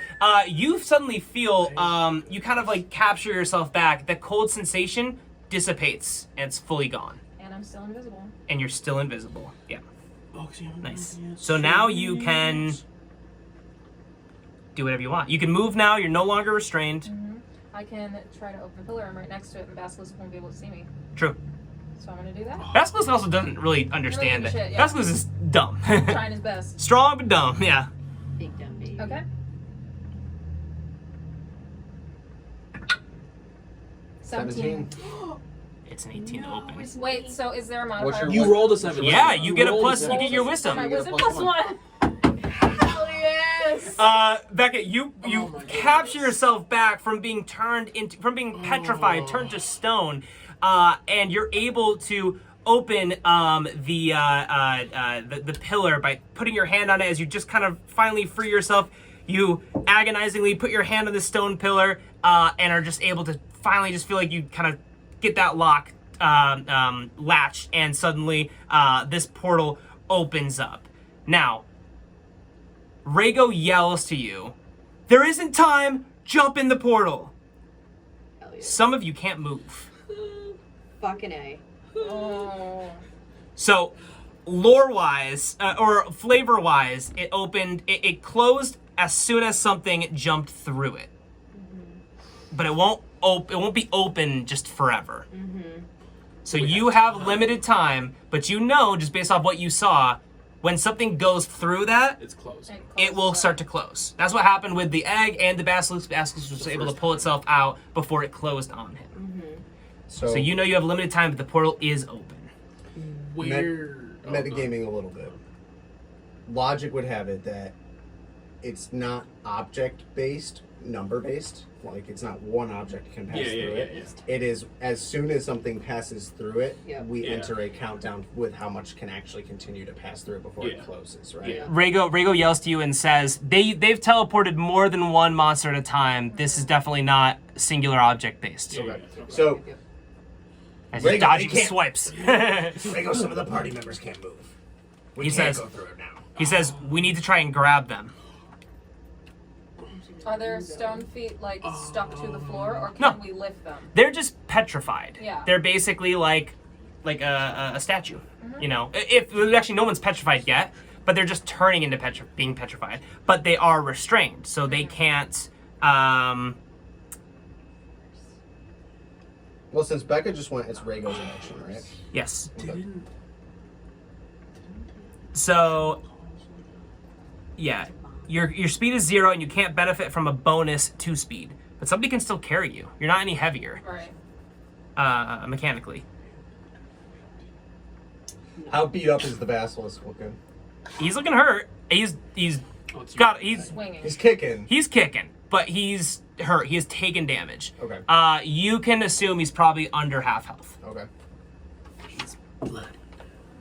Not to metagame super hard, but I would like to get the XP from killing this if we can without metagame. We have more shots at opening the portal. I'm kind of more worried about live. I think we have ways to kill it. I mean, we do. We do. Lacey has blast potions, and I have a golden elixir of fire. We don't know if it's officially made yet. We do know it'd probably be shitty to drink it. Rhaego says, do not drink the potion. Well, it would be shitty for the basilisk to drink it. Do not try and force feed the basilisk. Don't tell me what to do! You gotta sit in this! He's just dodging swipes. He's like not facing the basilisk, he's just talking to you and just dodging him. If only. Whose turn is it? Yeah, well, It's Rhaego's. Rhaego's right now. Yeah. Rhaego obviously does not have a lot of time. I'm going to say he's right near the basilisk.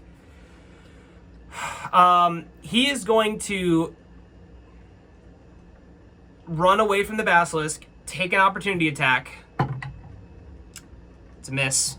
So he gets away, just dodging another swipe. And I'm going to say he grabs Lacey, brings you up. You guys are... Nice thing is the pillar is very close to the... It's right on the edge of the portal. He's going to grab you and be right on the edge. Not go in, but just hold you there. And wait. And then that. I'm going to say he has half movement, but you're so close combat right now, he's able to bring you there. You're still within striking distance of the basilisk, but he's on edge, and he's going to have more than enough movement to bring you and him into the portal. But you are turning to stone. And then you are as well, right? Seabog? Yeah. Got it. Are you No, only us two. That will be his turn. I don't think he has any bonus actions. So that will be to you, Becca. Nope, I'm sorry. I'm an idiot. That's pale scales. It would be Seabog. Zebog. Sorry, yeah. Yeah. Duh. Doesn't Give me a that bring us- constitution. But doesn't that bring us also to the top of the... Yes, it does. Thank you. Yeah, later event. Oh. Teacher, you forgot to assign homework. Literally. Oh my god. There we go. You have one last egg on the top of the building. On initiative 20, we're going to... oh, I'm sorry. It's not even a roll. It just happens? It just falls. Oh. Yeah, it just falls. It just falls. This giant shadows of the egg goblins in falls through down into the portal. The portal closes. I'm gonna say as the portal closes, No. Is Rhaego jumping? No. Is Rhaego jumping? you guys, not everybody could. Isn't it Is just Rhaego me and jumping? Rhaego? I'm gonna say Rhaego. Technically, the way it should have worked is Rhaego had enough movement to probably just pull you guys over a foot into it.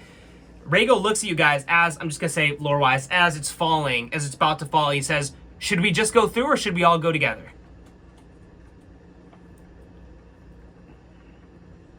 I think we can take it if they want to. if they want to go. Yeah. Like Some of the Rego? party I'm shit. gonna say you have I 5 think he can help seconds. us- I think he can help us 4, fight it.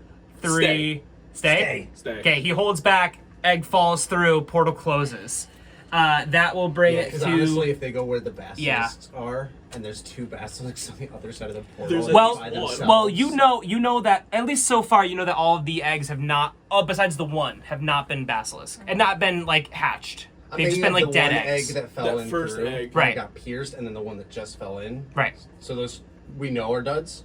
You don't know the ones that went through are duds, Right, but that's what- every other one has seemed like a dud. That's kind of what I'm saying too. Yeah, is, you don't know. It's like there could be 2 basilisks on the other side of the portal. Worst case scenario, if they Yeah. all went to the same place and then we go to the same place they did. So probably better not to send people through in partial parties. All right, My Seabog. No, it's still Oh, Seabog. Seabog, He hasn't yeah. even So gone yet. Seabog, roll your con, get it higher than a 12. For the love of God. I got it. No Higher one than wants- 12, or I can tie it. Higher than 12. So I have to roll a 10 or No one's rolled a Wait, 12 wait. yet, right? I think the first number An higher than exact 12 is 12? 13. No one's rolled a 12 yet, right? I Exact? rolled a 7. Oh, an exact now. Okay, I'm sorry. It is, you Yeah. can make it. Doing Sorry. the joke. Make a DC 12 saving throw, so 12 will save you. Okay. Sorry, I had that wrong before, but I So don't I think got- it changed I anyone's. also have Lucky Stone will also work for it, right? Yeah. Yeah, don't forget about Lucky, because I will. I already Yeah. have. I have. That's a 1. Oh, Stone. no. You're immediately stoned. Like dead? Seabog, you trying to steel yourself, trying to move from your restrained self, you can just feel the coldness sweeping up as it kind of feels like you're jumping into cold water, and it's just kind of slowly going up your skin until it covers over your face and everything goes black. You are petrified, not dead. You're still alive, but right now you just see it's like you're asleep essentially. Rego yells, "No!" Thanks, Rigo. And I then heard Rhaegal will yell, "Who has the healing potions?" So Lacey, I'm gonna say that you tell him that Seabog has it.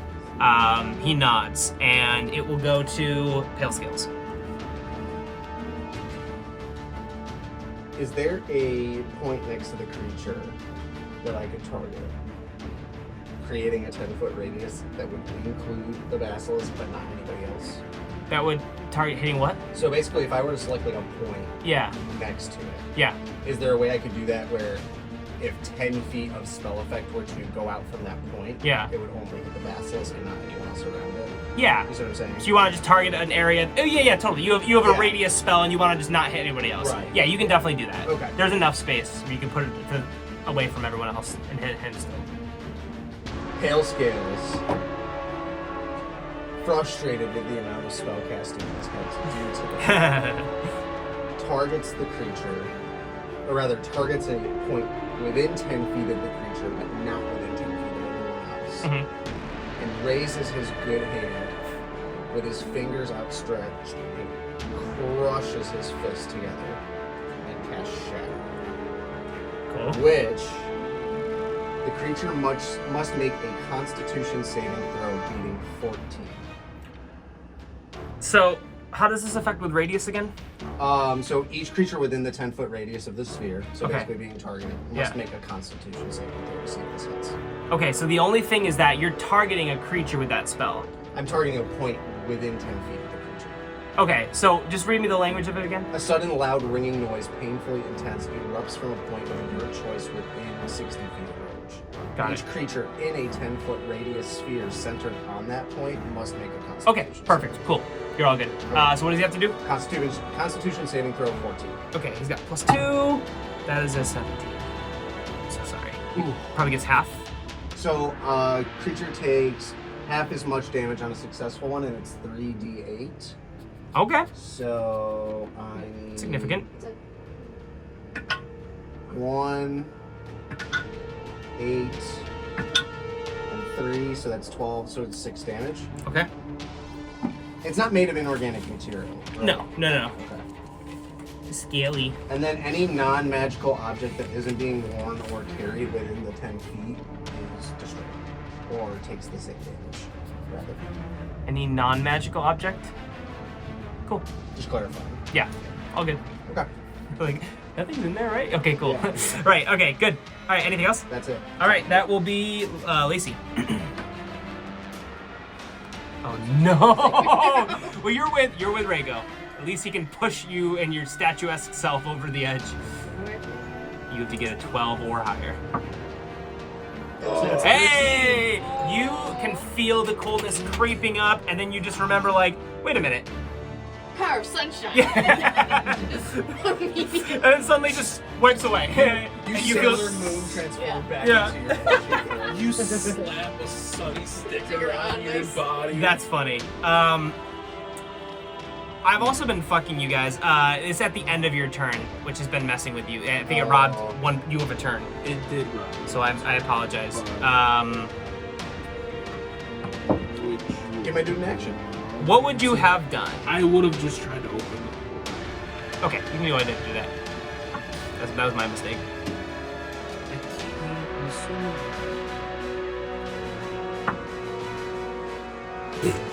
Okay. All right, so you get your turn, Lacey. So I'm with Rhaego. Yes. He's holding me. He's Yeah. holding all my vines. Yeah. He's just like, I don't know where to hold. Like, is this weird? I just don't want to talk about it. Okay, fair enough. He looks at you and says, potions? He says, it needs to be strong enough, but there's a chance it could save Seabog.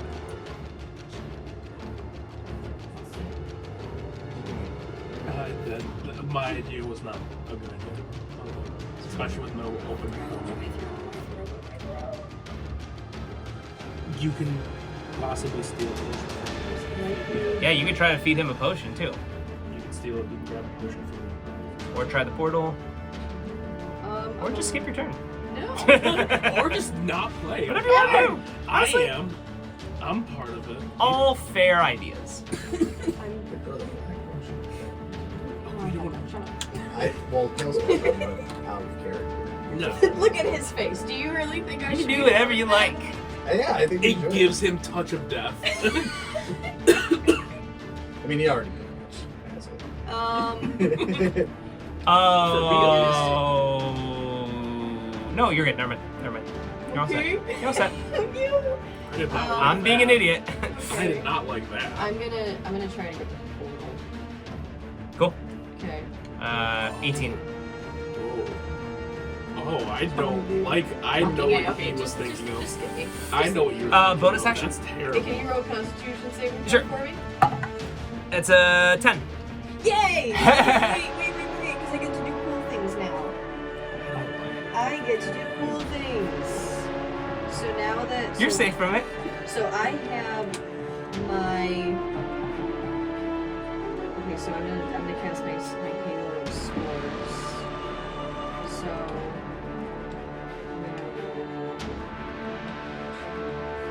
Oh no, it went up to a D6. 6.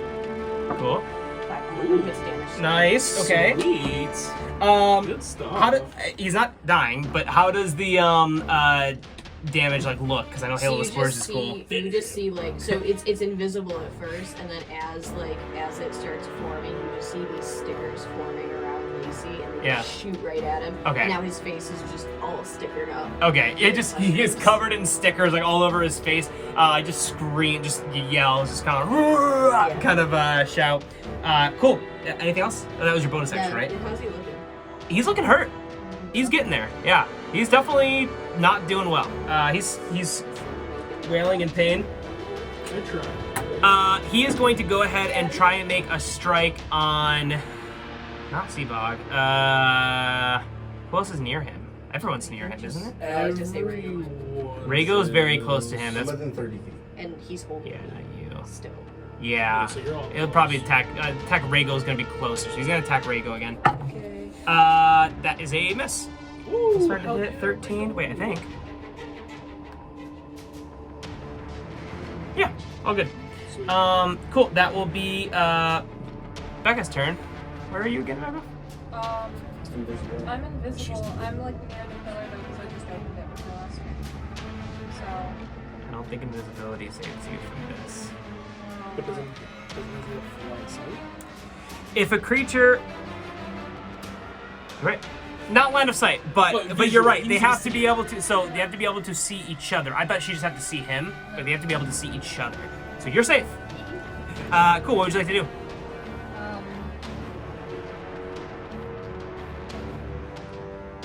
So PL shouts to everyone. Should I open it again? I can't respond. Rhaego yells, "There are no more eggs!" She's so confused. She's yes. I should. I think you should eat it. I think. You're the only one that's safe at the pillar right now. If she attacks, she's visible. If I Right. attack it, I'm visible. Just taking I, an action also break the rules? No, I It was stay attacking or invisible. Yeah, as long as I'm not like attacking or I use concentration. Yeah, it's concentration So, spell. but if I do attack it, like I'm You now. should open it since you have concentration. or whatever. But since you're invisible, But you yeah, be safer no, I'm to gonna. have the option to leave if needed. What are you trying to do? Open portal? I'm just gonna Cool. open the door. I see. Stab you. No, that was a 6. Ah, okay. Anything else? Probably not, right? You're in pretty prime situation right now. Rhaego goes, gonna try to make a strike. Oh, not bad. 16 to hit. That's gonna hit. Damage. Can never remember his stats. Let me just fight myself real quick.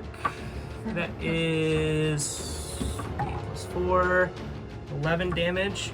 It goes ahead and makes a couple strikes with his rapier again, kind of hits it in one of its 8 knees, and then strikes it again, kind of like in its like underbelly. And you see blood kind of splurt out, this bluish kind of blood just kind of splattered, gets all over Rhaego. He goes, "That was disgusting." And the basilisk like yells out, makes this huge like yell, and it sounds a little bit less rage and a little bit more pain.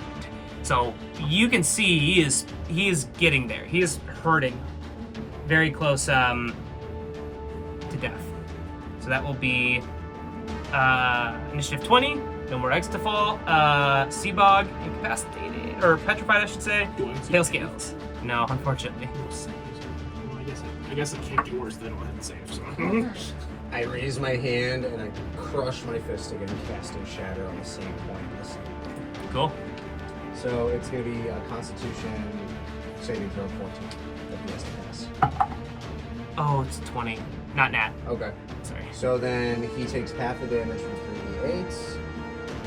Might be enough.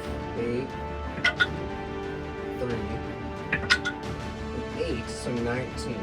So, Rounding down. Tell me how he gets obliterated. Whoa. As I crush my hand in my grip, disgusted, angry, and frustrated, not just at the amount of spell casting, but at the loss of my own hand, smelling my own rotting flesh, making me angrier and angrier. I put all of my energy into the squeezing of my fist, and the loud ringing noise that echoes from the point shatters the inner ear of the basilisk, and its blue blood trickles from its eardrums as it passes out and dies. You just see it stand up on its hind legs, explosion of blood kind of out of its ears as blood flies down. It just goes, just lands straight on the ground, knocks over a pillar as it does that, and is dead. Oh. Good job, Nubby. Ugh. It stinks. Rhaego just says, "Let's just get out of here." It's not the good stink. You guys pretty much get unlimited open, so I'm just gonna say somebody can go up there, open it. I finally roll a fucking 19.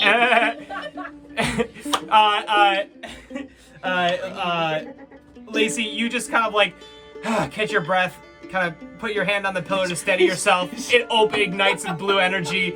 The 3 standing pillars shoot in the middle, opens up this wormhole, this portal in the ground, and then Rhaego kind of looks at you all. Kind of asks for help with Pale Scale's one good arm and tries to lift up Seabog. As you guys slowly get to the edge, the precipice of the portal, all look at each other and I'm assuming jump in. You You all jump in. Vision just gets kind of blurry. You feel the dank, dark coldness of this cave kind of dissipate, and you start to feel a lot warmer. And that's where we'll end our session. Way to go, guys! You did it. No TPK today. We handled it. I was really worried that this is going to be the most anticlimactic boss fight in the world when I realized he was still on the portal and you opened it and he was blinded. He couldn't use that really powerful ability. Yep. That's kind of the whole reason. It was looking real good. His attacks aren't that good. Right. Like, he was missing Just the nonstop. Petrified. Yeah, like, it's kind of powerful, but the Petrified is his claim to fame, and he couldn't do it for the first, like, 2 rounds Yeah. because And of I could have blindness. cast blindness again to refresh it, but I was like, he's so damn I thought you were gonna do Yeah. that. I thought about it. I was like waiting for your turn to come. Yeah. I thought about Cast it. it. But Would I have made figured, things. Yeah. He could have passed the second time around. I figured my deeps were more consistent of a way to deal with it at that point. You were Yeah. you were It was definitely below dealing 50%. the damage for that. Yeah, that was So big. It was, That was big. It was definitely Yeah. worth it. 3d8. Definitely a level up as well. You Okay. guys have Thank hit a level up. So is that Not that we I started would at 3, we leveled up 4 We're last time, so we're 5. 5 now? Yeah, this will be level 5 now. Yeah. Awesome.